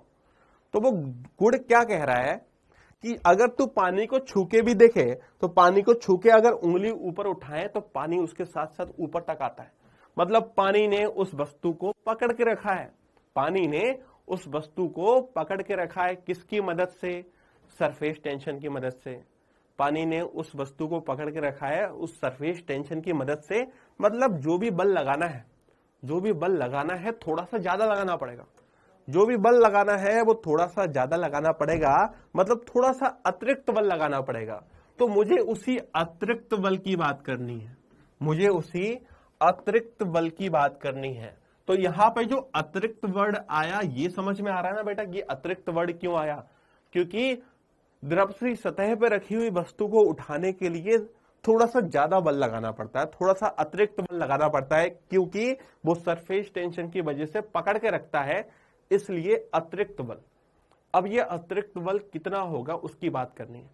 अरे आंसर मत करो, मैं क्या बोल रहा हूं सुनो बस, कोई आंसर नहीं करना है, मैं बोलूंगा तब करना है। अतिरिक्त बल कितना होगा? तो देख यहां भी अगर समझें तो नॉर्मल कंडीशन में सिर्फ mg लगाना होता है। सरफेस टेंशन की वजह से देख TL और TL और आ गया, एक इस साइड वाला TL, एक इस साइड वाला TL। तो मुझे टोटल कितना बल लगाना पड़ा? mg plus 2TL। ये TL और TL क्यों आए? तो देख बेटा, एक यहां की वजह से TL और इधर की वजह से TL। तो मुझे अतिरिक्त बल यानी ये एक्सिस अतिरिक्त बल कितना लगाना पड़ा? तो टोटल में से अगर वो mg वाला घटा दें तो अतिरिक्त बल कितना आया? 2TL। कितना आया? 2TL। अतिरिक्त बल कितना आया? 2TL। तो यार ये 2TL तो इसका भी आंसर था कि W मैक्सिमम जो तुमने पढ़ाया सर उसका भी आंसर कितना था? उसका भी आंसर 2TL ही तो था। तो क्या आपने ऐसा कह सकते हैं कि अगर आपसे अतिरिक्त बल पूछा जाए, आपसे अतिरिक्त बल पूछा जाए या अधिकतम कितना भार तैर सकता है ये पूछा जाए, तो दोनों सवालों का जवाब एक ही फार्मूले से आ सकता है क्या? T इंटू संपर्क सतह की लंबाई से क्या दोनों सवालों का जवाब आ जाएगा बेटा? आ जाएगा क्या? हाँ या ना? तो हमारे पास अगर सवाल में ये पूछा जाए कि सतह से उठाने में अतिरिक्त बल कितना लगेगा या पानी की सतह पे अधिकतम कितने भार की वस्तु तैर सकती है, दोनों के लिए तुझे कुछ भी याद नहीं रखना, बस इतना याद रखना है कि T इंटू संपर्क सतह की लंबाई, क्या? T इंटू संपर्क सतह की लंबाई, T इंटू संपर्क सतह की लंबाई।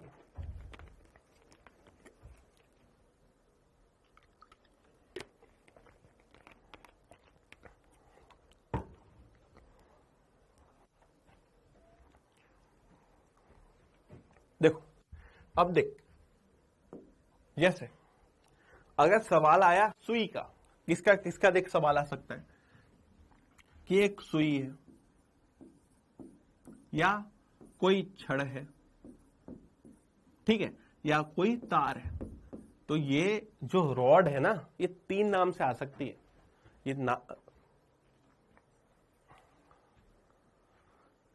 ये जो रॉड है वो 3 नाम से आ सकती है। किस किस नाम से? सुई नाम से आ सकती है, छड़ नाम से आ सकती है, तार नाम से आ सकती है। ऐसा सवाल आ जाए कि जिसमें ये नाम मेंशन हो और अतिरिक्त बल या अधिकतम भार पूछा हो जो तैर सकता है, तो आंसर क्या आएगा? एक्सिस फोर्स का 2TL। कैसे निकाला? बोला कि सरफेस टेंशन इनटू संपर्क सतह की लंबाई। तो इधर वाली एक L लेंथ और एक पीछे वाली L लेंथ, तो संपर्क सतह की लंबाई कितनी होगी? 2L। तो आंसर क्या आ गया? 2TL। ये वाली बात समझ में आई? तो देख, या तो इन तीनों का सवाल आया तो आंसर कितना लगा देंगे? 2TL। अगला पर सवाल अगर इसका आ गया कि एक पतली वृत्ताकार चकती है, वो पानी की सतह पे तैर रही है, तो बताओ उसे उठाने के लिए अतिरिक्त बल कितना लगाना पड़ेगा? तो बेटा मैंने तुझे फॉर्मूला क्या बताया अतिरिक्त बल का? Surface tension into sum of contact length या पानी के संपर्क में जो सतह है, तो ये चकती है, चकती के चारों ओर पानी होगा क्या, तो पानी के संपर्क में कितनी है लंबाई, तो इस चकती की ये जो परिधि है, इस चकती की ये जो परिधि है वो कितनी होगी, तो वृत्त की परिधि पता है क्या, वृत्त की परिधि पता है क्या, वृत्त की परिधि 2 पाई आर। तो अपने बोल सकते हैं कि संपर्क सतह की लंबाई 2 पाई आर है, तो फॉर्मूला क्या बन गया, 2 pi R T, 2 pi R T. अगला कि यार चकती की जगह पे बलय बोल देता, चकती की जगह पे बलय बोल देता, तब मुझसे पूछ लेता सवाल कि कोई बलय है जो पानी की सतह पे रखा है और इसे उसे तुम्हें उठाना है, तो तुम्हें अतिरिक्त कितना बल लगाना पड़ेगा, ये सवाल आ गया। इसको कैसे सॉल्व करेंगे, तो मैंने बोला जो सवाल में फॉर्मूला बताया कि surface tension into sum of contact length. तो रिंग में एक तो ये बाहर वाली सरफेस होगी, पानी के संपर्क में होगी क्या बाहर वाली सरफेस, वो कितनी होगी 2 पाई आर, कितनी होगी 2 पाई आर। पर क्या ये अंदर वाली जो रिंग की सरफेस है ये भी पानी के कांटेक्ट में होगी क्या, जो अंदर वाली सरफेस है वो भी तो पानी के कांटेक्ट में होगी। अपने आप सोचो, कोई छल्ला पानी पे तैर रहा है तो उसके अंदर से भी पानी लग रहा होगा, उसके बाहर से भी पानी लग रहा होगा, तो कितनी कांटेक्ट लेंथ हो गई 2 पाई आर, एक तो बाहर वाली और एक 2 पाई आर अंदर वाली, तो टोटल कितनी होगी 4 पाई आर। तो आंसर क्या बन गया इसका 4 पाई आर टी। तो देख कितने आसान फार्मूले हैं कि भाई मुझे बस एक बात याद रखनी है कि टी इंटू संपर्क सतह की लंबाई। अगर छड़ का सवाल है, तार का सवाल है तो टी इंटू 2 है, चकती का सवाल है तो T into 2 pi r, ring का सवाल है, रिंग का सवाल है तो T into 4 pi r. Ring की मोटाई बेटा नेग्लेक्ट मानते हैं कि रिंग बहुत पतली है, मानते हैं रिंग बहुत पतली है, इसलिए उसकी अंदर वाली और बाहर वाली त्रिज्या लगभग एक बराबर मान के चलते, इसलिए अपने बोल देते हैं अंदर की भी 2 पाई आर और बाहर की भी 2 पाई आर, है ना। अब अगला देख, बाकी 3 चीजों से अपना काम हो जाएगा, बाकी चीजें अपने को जरूरत नहीं पड़ेगी, सवाल भी नहीं है, किसी भी मॉड्यूल में ऐसे सवाल नहीं है। पर मान के चल लेते हैं ऐसा ही सवाल आ गया है कि यार जो रिंग तो दे दी, बोला पर रिंग की मोटाई कम नहीं, रिंग में कुछ अच्छी मोटाई, मतलब कुछ इस तरह की, तो यहां पे अगर फार्मूला लिखें तो टी इंटू, अब देख अंदर से भी पानी संपर्क में होगा, बाहर से भी पानी संपर्क में होगा, तो अंदर वाला 2 पाई R1 और बाहर वाला 2 पाई R2, तो कितना संपर्क में है, तो बोला एक तो 2 पाई R1 अंदर की लंबाई और 2 पाई R2 बाहर की लंबाई, तो ये अपना फॉर्मूला बन जाएगा 2 pi T R1 plus R2। मतलब कि देख फॉर्मूले रटने नहीं है यार, रटेगा तो भूल सकता है, तो बस दिमाग में क्या बात रख, टी इंटू संपर्क सतह की लंबाई, तो फॉर्मूले बन जाएंगे और अपना आंसर आ जाएगा, है ना।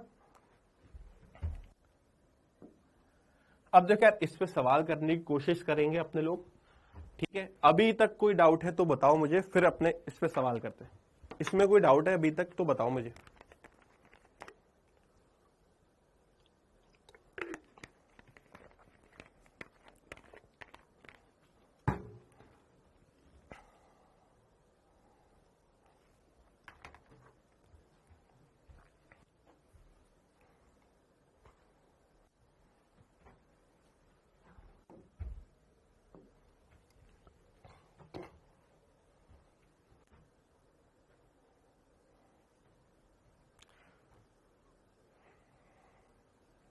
बेटा 3D ऑब्जेक्ट का ऐसे सवाल नहीं आता, इसमें 3D ऑब्जेक्ट का सवाल नहीं आता, और उसे तैरने के लिए भी फिर बॉयंसी का कॉन्सेप्ट आ जाता है, उत्प्लावन बल का कॉन्सेप्ट आता है, फिर सरफेस टेंशन का सवाल नहीं रहता वो।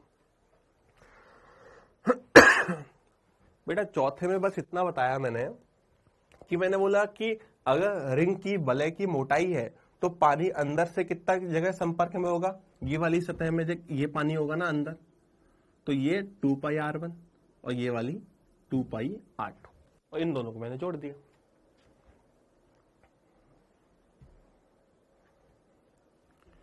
अब देख उस सवाल को सॉल्व करते हैं ना। सवाल क्या था, ऐसा सवाल आ सकता है नीट में, आसान सवाल भी आते हैं, कठिन भी आते हैं। जो कठिन आते हैं बेटा, यकीन मानो 45 में से सिर्फ 3 या 2 यही कठिन होते हैं। 45 में से 2 या 3 सवाल कठिन होते हैं, बाकी पूरा पेपर आसान होता है। बहुत आसान पेपर आता है, नीट जितना आसान पेपर कहीं नहीं आता, बहुत आसान पेपर है। इसको सॉल्व करके देखते हैं। देख क्या उसने बोला कि 4 सेंटीमीटर लंबाई की सुई है, वो पानी की सतह पे तैर रही है, इसको पानी की सतह से बाहर खींचने के लिए अतिरिक्त कितना बल लगाना पड़ेगा, उसका सवाल है। सॉल्व कर लेते हैं कि सर अतिरिक्त बल पूछता या अधिकतम भार कितना तैर सकता है, कुछ भी पूछता, मैं फॉर्मूला लगा देता, पृष्ठ तनाव इंटू संपर्क सतह की लंबाई। अच्छा, ये संपर्क सतह की लंबाई तो रॉड के केस में, छड़ के केस में, सुई के केस में कितना होगा, T इंटू 2L। तो T की वैल्यू सवाल में दी जाएगी बेटा 7 इंटू 10 की पावर -2 इंटू 2L। तो 2 इंटू L वो कितना है, 4। कितना है, 4। पर देख बेटा, ध्यान रखने वाली बात क्या है, जब सवाल आसान आएगा तो वो देखने में तो आसान होगा पर गलती जरूर कराएगा, सिली मिस्टेक जरूर कराएगा। अब सिली मिस्टेक क्या हो सकती है कि यूनिट यहां है न्यूटन मीटर और जो यहां यूनिट है वो है सेंटीमीटर। अब या तो सब सेंटीमीटर बना लो या सब मीटर बना लो। तो यार छोटी छोटी बातें हमें पता होनी चाहिए। क्या बातें पता होनी चाहिए हमें कि अगर बेटा कभी सेंटीमीटर से मीटर बनाना है तो किससे गुणा करते हैं, 10 की पावर -2। सेंटीमीटर से मीटर बनाना है तो किससे गुणा करते हैं, 10 की पावर -2 से। कभी सेंटीमीटर स्क्वायर से मीटर स्क्वायर बनाना है तो किससे गुणा करते हैं, 10 की पावर -4 से। किससे गुणा करते हैं, 10 की पावर -4 से। कभी मिलीमीटर से मीटर बनाना है तो 10 की पावर -3 से, और कभी मिलीमीटर क्यूब से मीटर क्यूब बनाना है तो 10 की पावर -9 से। ऐसा याद रख सकते हो क्या तुम लोग, है ना? ये चीज याद रख सकते हो या नहीं, इसमें कोई दिक्कत है क्या? पता होना चाहिए बेटा, ये चीजें पता होनी चाहिए, ठीक है। ऐसे एक और याद रखना कि कभी लीटर से मीटर क्यूब बनाना पड़े, लीटर से मीटर क्यूब बनाना पड़े तो 10 की पावर -3, और कभी लीटर से सेंटीमीटर क्यूब बनाना पड़े तो 10 की पावर +3। बेटा ये बातें याद रखना, कहीं ना कहीं काम आ जाएंगी, ठीक है ना? याद रखना, लास्ट वाले दोनों याद रखना, तेरे काम आएंगे। यहां नहीं आएंगे तो थर्मोडायनेमिक्स में काम आ जाएंगे, ठीक है। अब देख, हम इसको पढ़ लेते हैं कि यहां सेंटीमीटर में था तो मैंने 10 की पावर -2 से मल्टीप्लाई करके मीटर बना दिया, तो ये 7 दूनी 14, 14 चौके कितने होते हैं, 56 इंटू 10 की पावर -4, और आंसर किसमें आएगा, न्यूटन में। बता सकते थे क्या यार, है ना? ठीक, बढ़िया। हाँ, ऐसा भी बोल सकते हैं, कोई दिक्कत नहीं, पॉइंट आगे पीछे कर सकते हो, कोई दिक्कत नहीं है।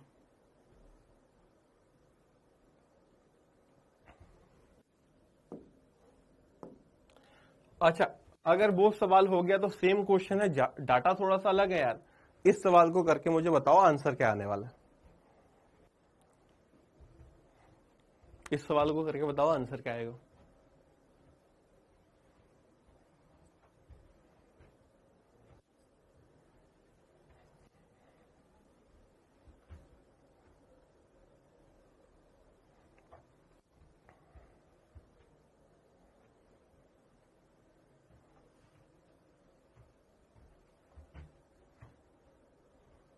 बता पाओगे? हाँ, ये वही सवाल है बेटा, फॉर्मूला वही लगेगा अपना, T इंटू 2L। टी की वैल्यू 7 इंटू 10 की पावर -2, 2L 2 इंटू 2.5 इंटू में सेंटीमीटर से क्या बनाया आप लोगों ने, मीटर। ये क्या बनाया है, सेंटीमीटर से मीटर, तो ये 2 इंटू 2.5, 2.5 का दुगना 5, 5 इंटू 7 35, तो 35 गुणा 10 की पावर -4 न्यूटन। ठीक है, ठीक है, ठीक। अगला क्वेश्चन देखो, ये क्वेश्चन देखो थोड़ा सा अलग है, ये क्वेश्चन थोड़ा सा अलग है। अभी तक क्या हो रहा था, अभी तक अपने कर क्या रहे थे, अपने क्या पृष्ठ तनाव दिया होता था और बल पूछा जाता था। अभी तक क्या हो रहा था, पृष्ठ तनाव यानी टी की वैल्यू दी होती थी और बल पूछा जाता था। सवाल उल्टा हो गया, बल दे दिया, टी पूछ लिया। तो देख सवालों में अलग कुछ भी नहीं होता, फॉर्मूला वही होता है कि भाई दो फॉर्मूले हैं एक्स और वाई में, कभी एक्स दे के वाई पूछेगा और कभी वाई दे के एक्स पूछ लेगा, तो वो अपने को सॉल्व करना है। इसका आंसर बताओ।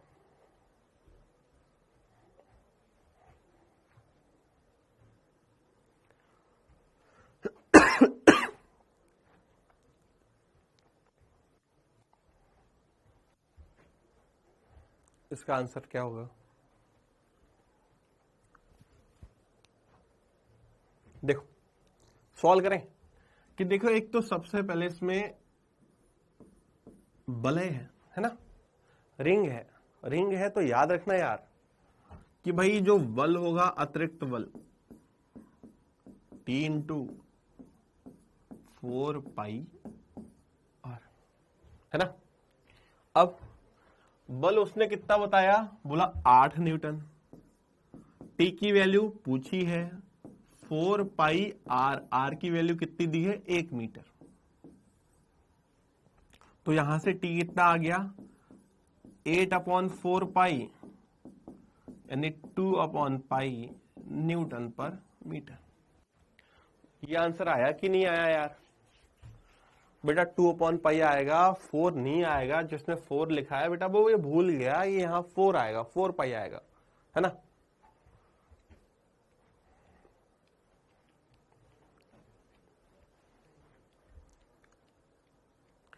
इसके अलावा जो भी आंसर आ रहा है, पाई की वैल्यू 22/7 रख लो, कोई दिक्कत नहीं, पर ऑप्शन से पता चलेगा ना बेटा रखनी कि नहीं रखनी, है ना। कोई परेशानी यहां तक? कोई परेशानी है यहां तक?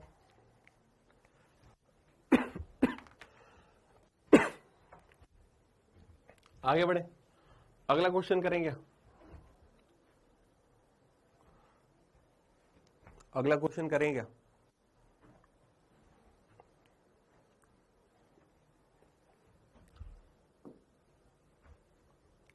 अब देखो, जो जैसे जैसे अपने सरफेस टेंशन में बेटा आगे बढ़ते हैं, वैसे वैसे टॉपिक और इंपॉर्टेंट आते जाते हैं।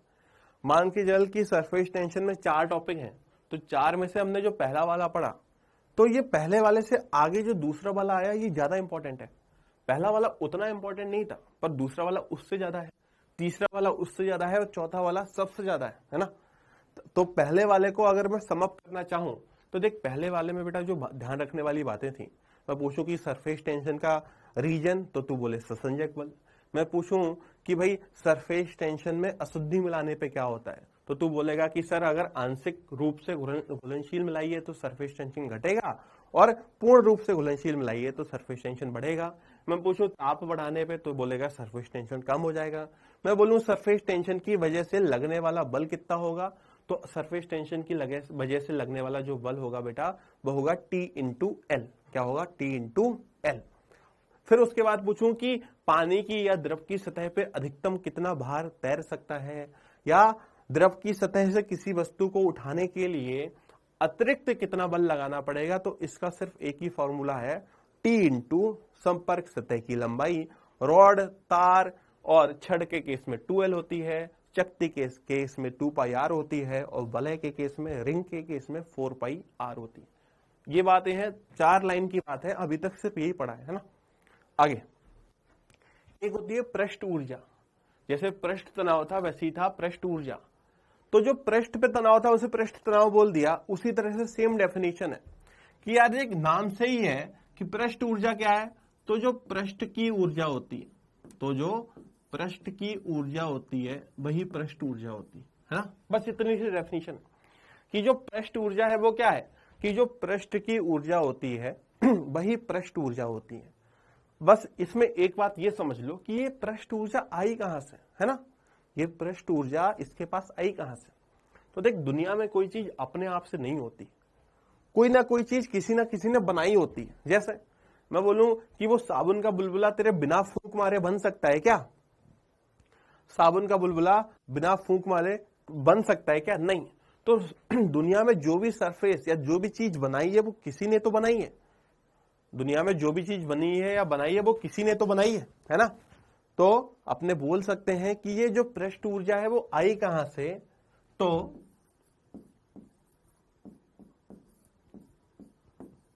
पृष्ठ को बनाने में किया गया कार्य। क्या मतलब है इस बात का? कि उस सतह को बनाने में जो किया गया कार्य होता है, उस सतह को बनाने में लगा जो कार्य होता है, वही कार्य किस रूप में वहां पे संग्रहित हो जाता है, संरक्षित हो जाता है। तो जो पृष्ठ को बनाने में कार्य होता है वही पृष्ठ की ऊर्जा के रूप में संग्रहित या संरक्षित हो जाता है। उसी को अपने क्या नाम देते हैं? पृष्ठ ऊर्जा। तो यहां से मैंने ये क्यों बताया? मैंने इसलिए बताया कि बेटा सवाल में चाहे पृष्ठ ऊर्जा पूछी जाए या सवाल में पूछा जाए कि इस सतह को बनाने में किया गया कार्य कितना होगा, दोनों का आंसर क्या है? पृष्ठ ऊर्जा, सरफेस एनर्जी। दोनों का आंसर क्या है? पृष्ठ ऊर्जा, सरफेस एनर्जी। तो चाहे पृष्ठ ऊर्जा पूछे, चाहे उस सतह को बनाने में किया गया कार्य पूछे, दोनों का आंसर क्या करना है? पृष्ठ ऊर्जा। निकालेंगे कैसे? निकालेंगे कैसे? तो पृष्ठ ऊर्जा का फॉर्मूला क्या है? पृष्ठ ऊर्जा का फॉर्मूला क्या है? पृष्ठ ऊर्जा का बेटा फॉर्मूला है कि सरफेस एनर्जी बराबर surface tension into surface area. क्या फॉर्मूला है? सरफेस एनर्जी यानी पृष्ठ ऊर्जा बराबर सरफेस टेंशन यानी टी इंटू सरफेस एरिया यानी क्षेत्रफल। तो बेटा तुझे एक फॉर्मूला ही ध्यान रखना है अब कि पृष्ठ ऊर्जा का फॉर्मूला पूछे तो सरफेस टेंशन इंटू पृष्ठ क्षेत्रफल, सरफेस टेंशन इंटू पृष्ठ क्षेत्रफल, सरफेस टेंशन इंटू पृष्ठ क्षेत्रफल, टी इंटू क्षेत्रफल। अब देख, बहुत इंपॉर्टेंट बात बताने जा रहा हूं, ध्यान से सुनते रहना, ठीक है? कि अब सवाल जब आएंगे तो सवालों में पानी की बूंद की बात होगी, साबुन के बुलबुले की बात होगी। वहां पे बेटा सबसे बड़ा कंफ्यूजन यही है कि 2 से मल्टीप्लाई करें कि नहीं करें। सबसे बड़ा कंफ्यूजन यही है कि 2 से मल्टीप्लाई होगी कि नहीं होगी। तो देख, सबसे पहले अपने देखेंगे कि सतह कितनी है, और जितनी सतह होगा उतना एरिया होगा, तो अपने मल्टीप्लाई कर देंगे। तो सबसे पहले देख, मैं तुझे बस इतना ही बात पूछना चाह रहा हूं कि अगर मैं बोलूं कि एक गोला है, किसी गोले का जो पृष्ठ क्षेत्रफल होता है वो कितना होता है? कोई गोला है, स्फेरिकल बॉडी है, उसका जो पृष्ठ क्षेत्रफल, वॉल्यूम मत बताना, आयतन नहीं बताना है मुझे, उसका पृष्ठ क्षेत्रफल का फॉर्मूला बताओ क्या होता है। गोले के पृष्ठ क्षेत्रफल का फॉर्मूला क्या होता है? गोले के पृष्ठ क्षेत्रफल का फॉर्मूला क्या होता है? आयतन का मत बताना, 4/3 पाई आर क्यूब आंसर मत करना, ठीक है ना?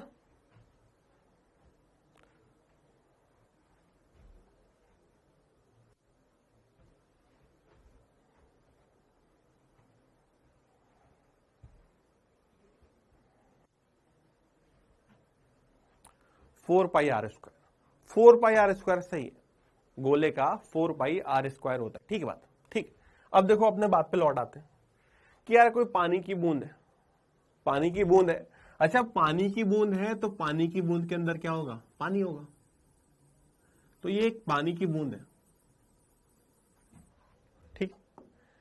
अब मुझे इसमें बताना है कि बताओ इसमें जो सरफेस है वो कितनी सरफेस है। तो देख, याद कर बेटा सरफेस की डेफिनेशन मैंने बताया था, जहां भी हवा और पानी का संपर्क होगा उसे हम सतह बोलेंगे। जहां भी हवा और पानी का संपर्क होगा उसे हम सतह बोलेंगे। तो देख, अंदर पानी है और बाहर क्या है? हवा। अंदर पानी है और बाहर हवा है, तो हवा और पानी के कितने संपर्क हो रहे हैं? एक। कितने संपर्क हो रहे हैं? एक। अंदर पानी है, बाहर हवा है, तो हवा और पानी का कितनी जगह संपर्क हुआ? एक जगह। तो यानी कि पानी की बूंद या द्रव की बूंद में कितनी फ्री सरफेस होती है? एक होती है। कितनी होती है? एक। सही बात है यहां तक? इसमें कोई परेशानी यार? इसमें कोई भी परेशानी?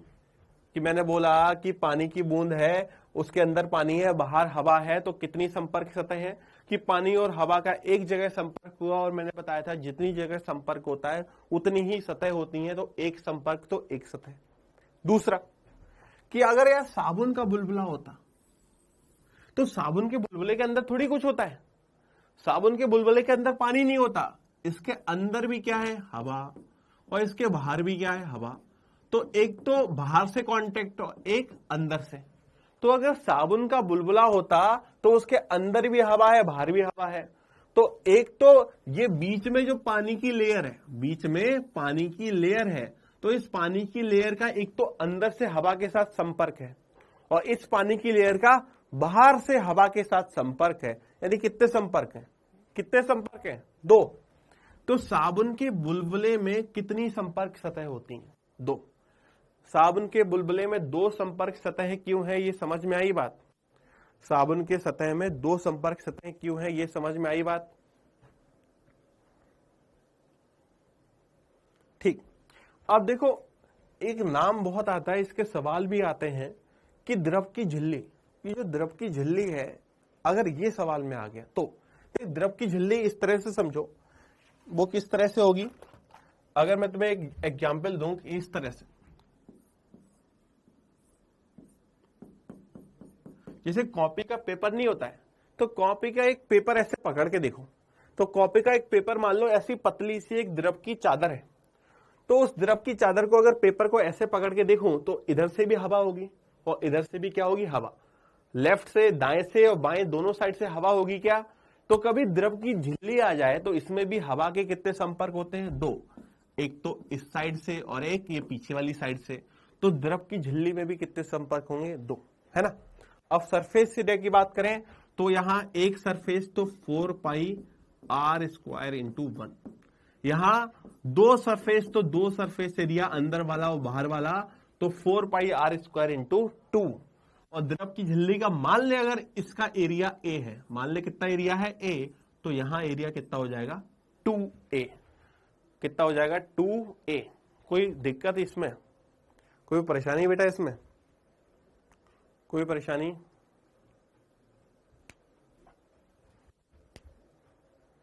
कोई भी परेशानी।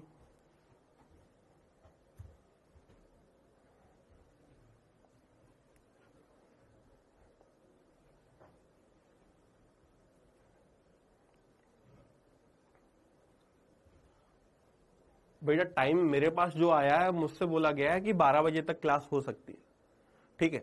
तो मैं अभी नहीं छोड़ सकता, मुझे बोला गया कि 12 बजे तक क्लास है, तो मैं अभी नहीं छोड़ सकता।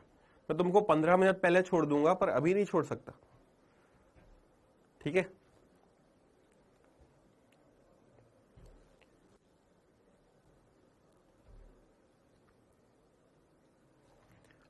थोड़ी बहुत चीजें और देख लो, समझ लो, थोड़ी बहुत चीजें समझो।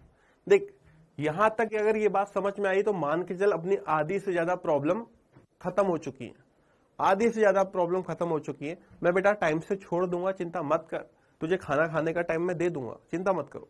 थोड़ी बात ध्यान से सुन ले अभी, ठीक है। अगर तुझे पढ़ते टाइम खाने का ध्यान है, आराम करने का ध्यान है, तो पढ़ाई नहीं हो रही, फिर नहीं हो सकता सिलेक्शन यार। ऐसे सब कुछ भूल जाओ एक साल के लिए, खाना पीना भूख भूल के करो तैयारी, तभी हो पाएगी। ऐसा नहीं होता सिलेक्शन, बहुत भीड़ है यार, बहुत पागल लोग बैठे हैं पढ़ाई करने वाले। ये मत समझो बिल्कुल कंफर्ट जोन से बाहर आ जाओ तभी सिलेक्शन हो सकता है।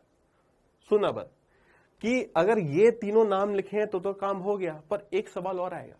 अब उसे क्या पता है एग्जाम में सवाल बनाने वाले को कि बच्चा रट के आया है कि अगर ये बुलबुला है तो बच्चा किससे मल्टीप्लाई करेगा, 2 से मल्टीप्लाई करेगा।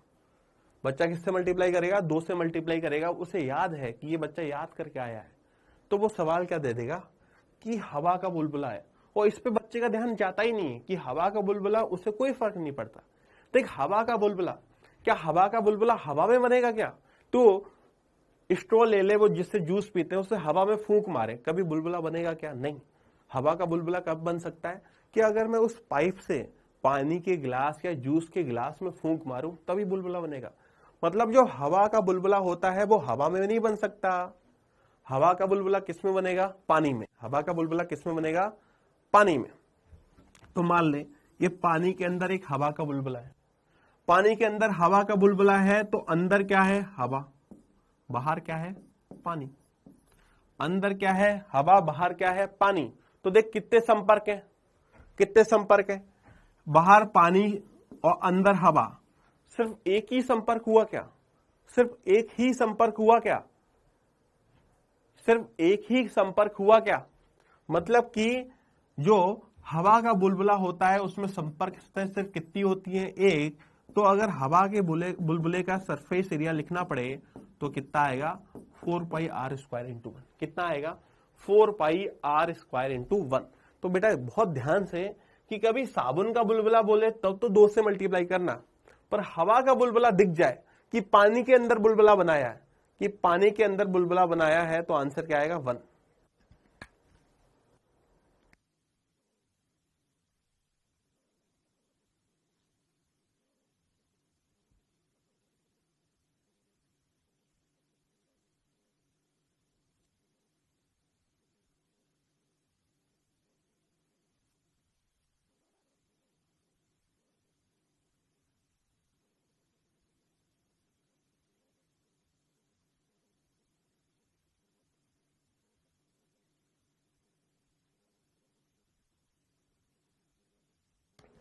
अभी आ रहा है? अभी आ रहा है बेटा? अभी आ रहा है वीडियो? अब इस टाइम पे आ रहा है ना वीडियो? ठीक है। अब देखो, तो अपने को क्या बात याद रखनी है? पानी की बूंद है तो एक सरफेस एक से मल्टीप्लाई होगी क्योंकि गोल होती है। साबुन का बुलबुला है 2 सरफेस तो 2 से मल्टीप्लाई होगी। पर हवा का बुलबुला है, या कभी ऐसा लिखा हो कि जो बुलबुला है वो पानी के अंदर बना है, तो सिर्फ एक से ही मल्टीप्लाई होगी, 2 से मल्टीप्लाई नहीं होगी। कभी झिल्ली वर्ड लिखा हो, झिल्ली यानी पानी की एक परत, पानी की एक चादर, तो उसमें भी 2 से मल्टीप्लाई होगी क्योंकि चादर हवा में बनी होगी, और हवा में बनी होगी तो इधर से भी हवा होगी और दूसरी साइड से भी हवा होगी। ठीक है ना? हाँ बेटा, हवा के साथ ही देखना है। अब देखो सवाल देखते हैं। देखिए सवाल है, अपने को बताना है पृष्ठ ऊर्जा। पृष्ठ ऊर्जा बतानी है क्या? तो पृष्ठ ऊर्जा बताने का फॉर्मूला क्या बताया कि भाई पृष्ठ ऊर्जा यानी सरफेस एनर्जी का फॉर्मूला बताया, surface tension into surface area, यानी पृष्ठ का क्षेत्रफल। अब सरफेस टेंशन की वैल्यू कितनी दी है? 50 इनटू सरफेस एरिया कितना है? 0.02। पर ये न्यूटन पर मीटर है और ये सेंटीमीटर स्क्वायर है, तो या तो दोनों सेंटीमीटर सेंटीमीटर है हो या दोनों मीटर मीटर हो। तो बताया कि सेंटीमीटर स्क्वायर को मीटर स्क्वायर बदलने के लिए 10 की पावर -4 से मल्टीप्लाई करते हैं, है ना? अब इनटू, देख यार यहां पे एक वर्ड लिखा हुआ है कि पतली फिल्म बनाएगी। फिल्म, फिल्म यानी कि झिल्ली, और जहां भी फिल्म या झिल्ली वर्ड होगा वहां कितनी सरफेस होंगी? 2।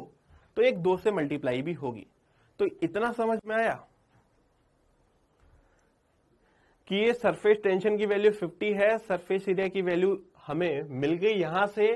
फिर हमने उसमें ये सेंटीमीटर स्क्वायर को मीटर स्क्वायर में बदला, पर ये 2 क्यों लगाया ये बात समझ में आई? ये 2 क्यों लगाया ये बात समझ में आई? ये वाला बेटा 2 क्यों लगाया ये बात समझ में आई कि नहीं?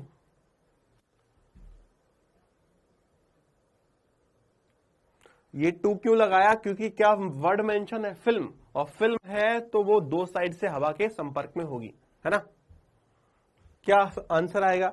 देख 50 इंटू 2, 50 इंटू 2 कितना होता है? 100, और 100 से अगर 0.2 में मल्टीप्लाई करूंगा तो 100 से 0.2 में मल्टीप्लाई करूंगा तो सिर्फ कितना बचेगा? 2 इंटू 10 की पावर -4 जूल।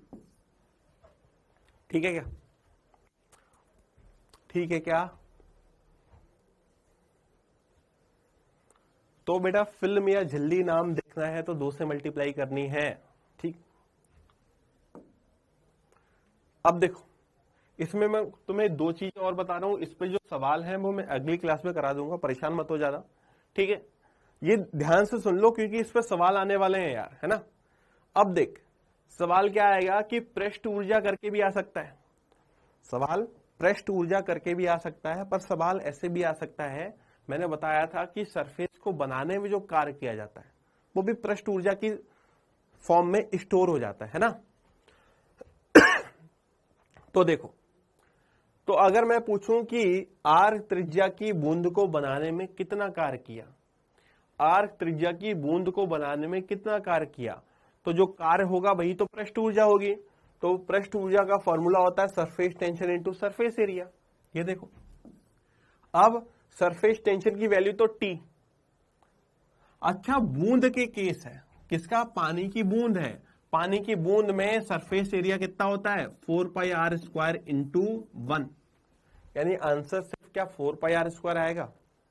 आंसर सिर्फ 4πr² आएगा क्या? तो ये पानी की आर त्रिज्या की पानी की बूंद को बनाने में कितना कार्य किया गया पूछा जाए तो पृष्ठ ऊर्जा बताएंगे। उसका फॉर्मूला होगा surface tension into surface area. पानी की बूंद की जो सरफेस एरिया होगा वो सिर्फ 4πr² इंटू 1 होगा। तो जो आंसर आएगा वो सिर्फ 4πr² इंटू T आएगा। इसमें कोई परेशानी?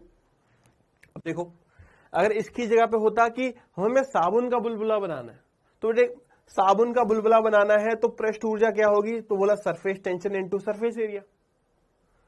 Surface tension into surface area में इस बार क्या 2 से मल्टीप्लाई होगी? तो साबुन का बुलबुला में 2 सरफेस होती हैं तो 2 से मल्टीप्लाई होगी। तो आंसर 4 इंटू 2 कितना आएगा? 8।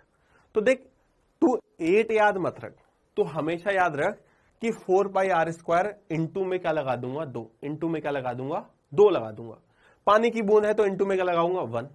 ऐसे ही अगर हवा का बुलबुला हो तो बेटा हवा के बुलबुले में सिर्फ एक सरफेस होती है, तो यहां 2 से मल्टीप्लाई नहीं होगी, यहां सिर्फ किससे मल्टीप्लाई होगी? 1 से। सिर्फ किससे मल्टीप्लाई होगी? 1 से। तो अगर पानी की बूंद का सवाल आए तो सरफेस एरिया सिर्फ 4πr² लेना है। हवा के बुलबुले का सवाल आए तब भी सरफेस एरिया 4πr² ही लेना है। पर अगर साबुन के बुलबुले का सवाल आए तो सरफेस एरिया क्या लेंगे? 4πr² into 2। ठीक है क्या यहां तक? देखो, इस सवाल को ध्यान से देखो, बहुत आसान सवाल है। उसने बोला कि आर त्रिज्या के साबुन के बुलबुले को बनाने में किया गया कार्य कितना है? W। तो R/2 त्रिज्या के बुलबुले को बनाने में किया गया कार्य कितना होगा? बहुत आसान है, देख कोई सॉल्व नहीं करना, ध्यान से सुन कि यार साबुन के बुलबुले को बनाने में किया गया कार्य होता कितना है? T into 4πr² into 2। 2 क्यों लगाए? ये बात समझ में आ रही है, क्योंकि साबुन का बुलबुला है तो 2 से मल्टीप्लाई तो होगी। अगर बोला कि अगर ये आर त्रिज्या का तूने बनाया तो काम कितना लगा? W। कि आर त्रिज्या का बनाया तो वर्ग कितना लगा? W। बोला R/2 का बनाया, कितने का बनाया? R/2 का बनाया, तो बताओ कितना लगा? तो ध्यान से सुनो यार कि यहां से देखूं तो ये W किसके समानुपाती है? W किसके समानुपाती है? W किसके समानुपाती है? R² के। बेटा W किसके समानुपाती है? R² के। तो अगर मैं R को 2 गुना करूं तो W 4 गुना हो जाएगा, मैं R को 3 गुना करूं तो W 4 गुना हो जाएगा। पर मैंने R को क्या किया? आधा। मैंने R को आधा किया तो W भी आधा होगा कि 1/4 होगा? तो W 1/4 हो जाएगा, जो बात मैंने स्टार्टिंग में समझाई थी। तो R/2 को बनाने में W कितना हो जाएगा? W/4। तो आंसर हमारा कौन सा है? 4th वाला। आंसर कौन सा है? 4th वाला। सही है क्या यार? इसमें कोई परेशानी है तो बताओ। हम इसको लिख नहीं रहे, W2 W1 वो सब लिखने से फायदा नहीं है, सीधे बताओ होगा कि नहीं होगा? ये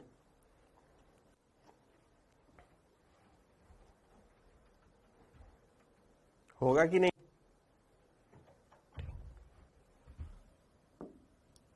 अगला देखो, अगला सवाल देखो। अगला सवाल है कि एक साबुन का घोल है, उसका पृष्ठ तनाव दिया हुआ है, उससे अपने को इतनी त्रिज्या का साबुन का बुलबुला बनाना है, तो वर्क डन बताओ। ठीक है, तो देखो अपनों ने क्या बोला कि वर्क डन का फॉर्मूला होता है surface tension into surface area. पर बेटा सरफेस एरिया साबुन के केस में क्या साबुन के बुलबुले के केस में, साबुन के बुलबुले के केस में क्या सरफेस एरिया में 2 से मल्टीप्लाई करेंगे? साबुन के बुलबुले के केस में क्या सरफेस एरिया में 2 से मल्टीप्लाई करेंगे? ये सवाल देख लो, इसके बाद मैं दोबारा समझा दूंगा। तुम लोग लेट आए थे, मैंने स्टार्टिंग में वो समझाया था कि 1/4 कैसे होगा। मैं दोबारा बता दूंगा एक बार। पहले ये वाला सवाल देखो, अभी इस वाले को देखो।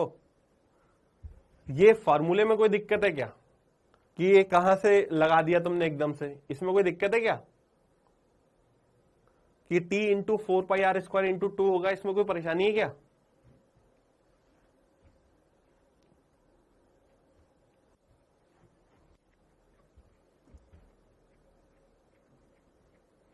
अब देखो वैल्यू रखो कि यार t की वैल्यू है 30 इंटू 10⁻⁻3, ये 4πr²।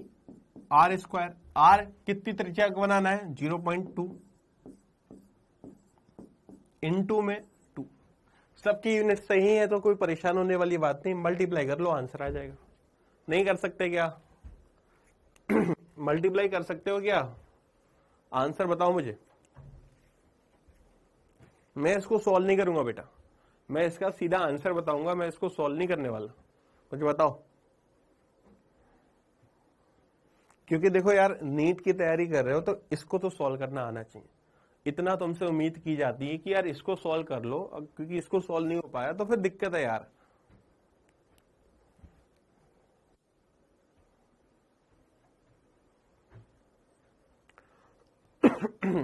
करें, यही है।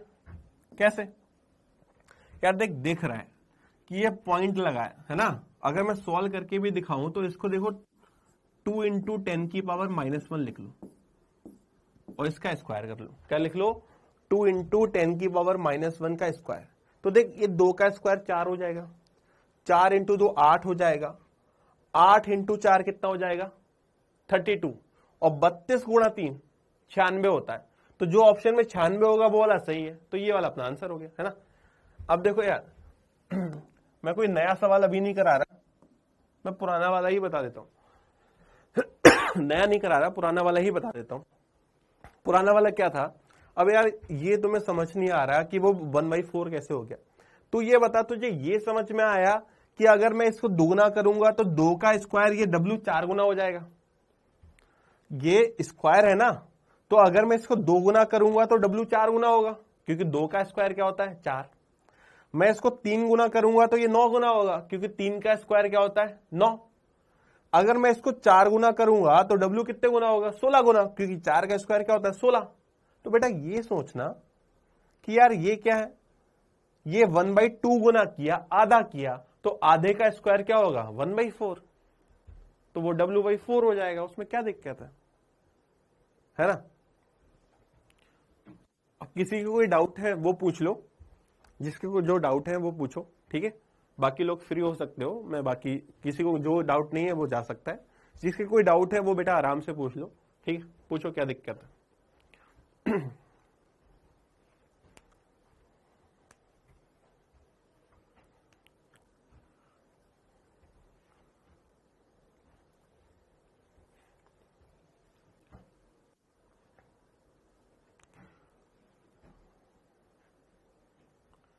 लास्ट क्वेश्चन की स्लाइड बेटा।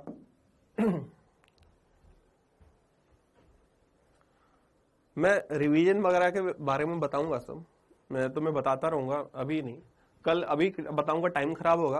क्लास के स्टार्टिंग में बच्चे ज्वाइन नहीं कर पाते, तो मैं क्लास के स्टार्टिंग में जो 5 मिनट का टाइम होगा मैं वो यही बताऊंगा, क्योंकि बाद में बताऊंगा तो तुम लोगों का टाइम खराब होगा। तो मैं क्या करूंगा, स्टार्टिंग में बता दूंगा तो बच्चे तब तक ज्वाइन होते रहेंगे, तो बाकी अपने काम की बात भी कर लेंगे थोड़ा बहुत।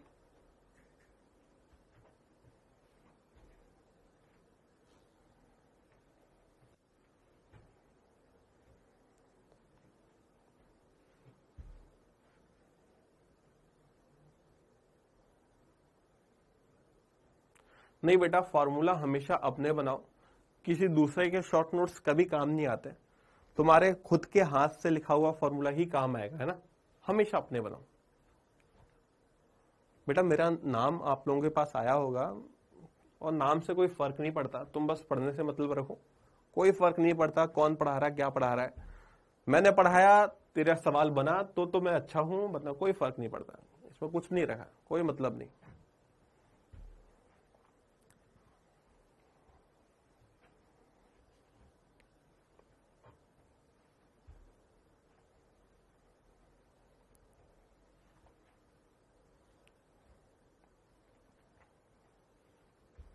हाँ बेटा क्लास एंड होगी, कोई डाउट है तो रुको, वरना आप लोग जा सकते हो, मैं कुछ नहीं पढ़ा रहा अब आगे। ठीक है, मैं वॉल्यूम आगे से अगली बार से कह दूंगा तो तेज रखेंगे, ठीक है।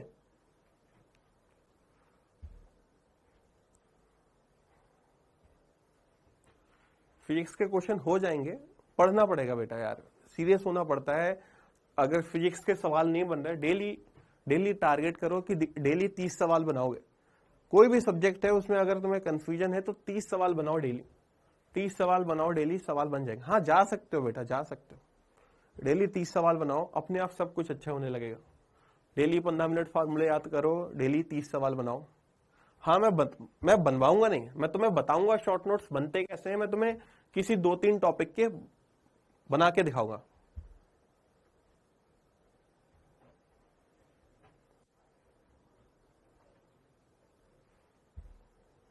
बेटा क्लास की टाइमिंग मेरे हाथ में नहीं होती, मुझे बस बताया जाता है कि आपको कब क्लास लेनी, ठीक है। कुछ चीजें मेरे हाथ में भी नहीं है, तो मैं जो मेरे हाथ में नहीं मैं उसका कुछ नहीं कर सकता, ठीक है ना। कैलकुलेशन वीक है तो बेटा उसके लिए सबसे पहले तो पहाड़े याद करो, पहाड़े मस्ट है। 1 से 30 तक के पहाड़े याद होने चाहिए, 1 से 30 तक के स्क्वायर याद होने चाहिए, 1 से 20 तक के जो स्क्वायर रूट है, वर्गमूल है, वो याद होनी चाहिए ना। ये बहुत बेसिक चीजें हैं। पहाड़े तुम्हें पता भी नहीं चलेगा, कैलकुलेशन वीक है, पहाड़े याद करो, वर्ग याद करो, वर्गमूल याद करो, अपने आप सब सही हो जाएगा, है ना। और चैट पे ध्यान कम लगाओ, पढ़ाई पे ज्यादा लगाओ, ठीक है।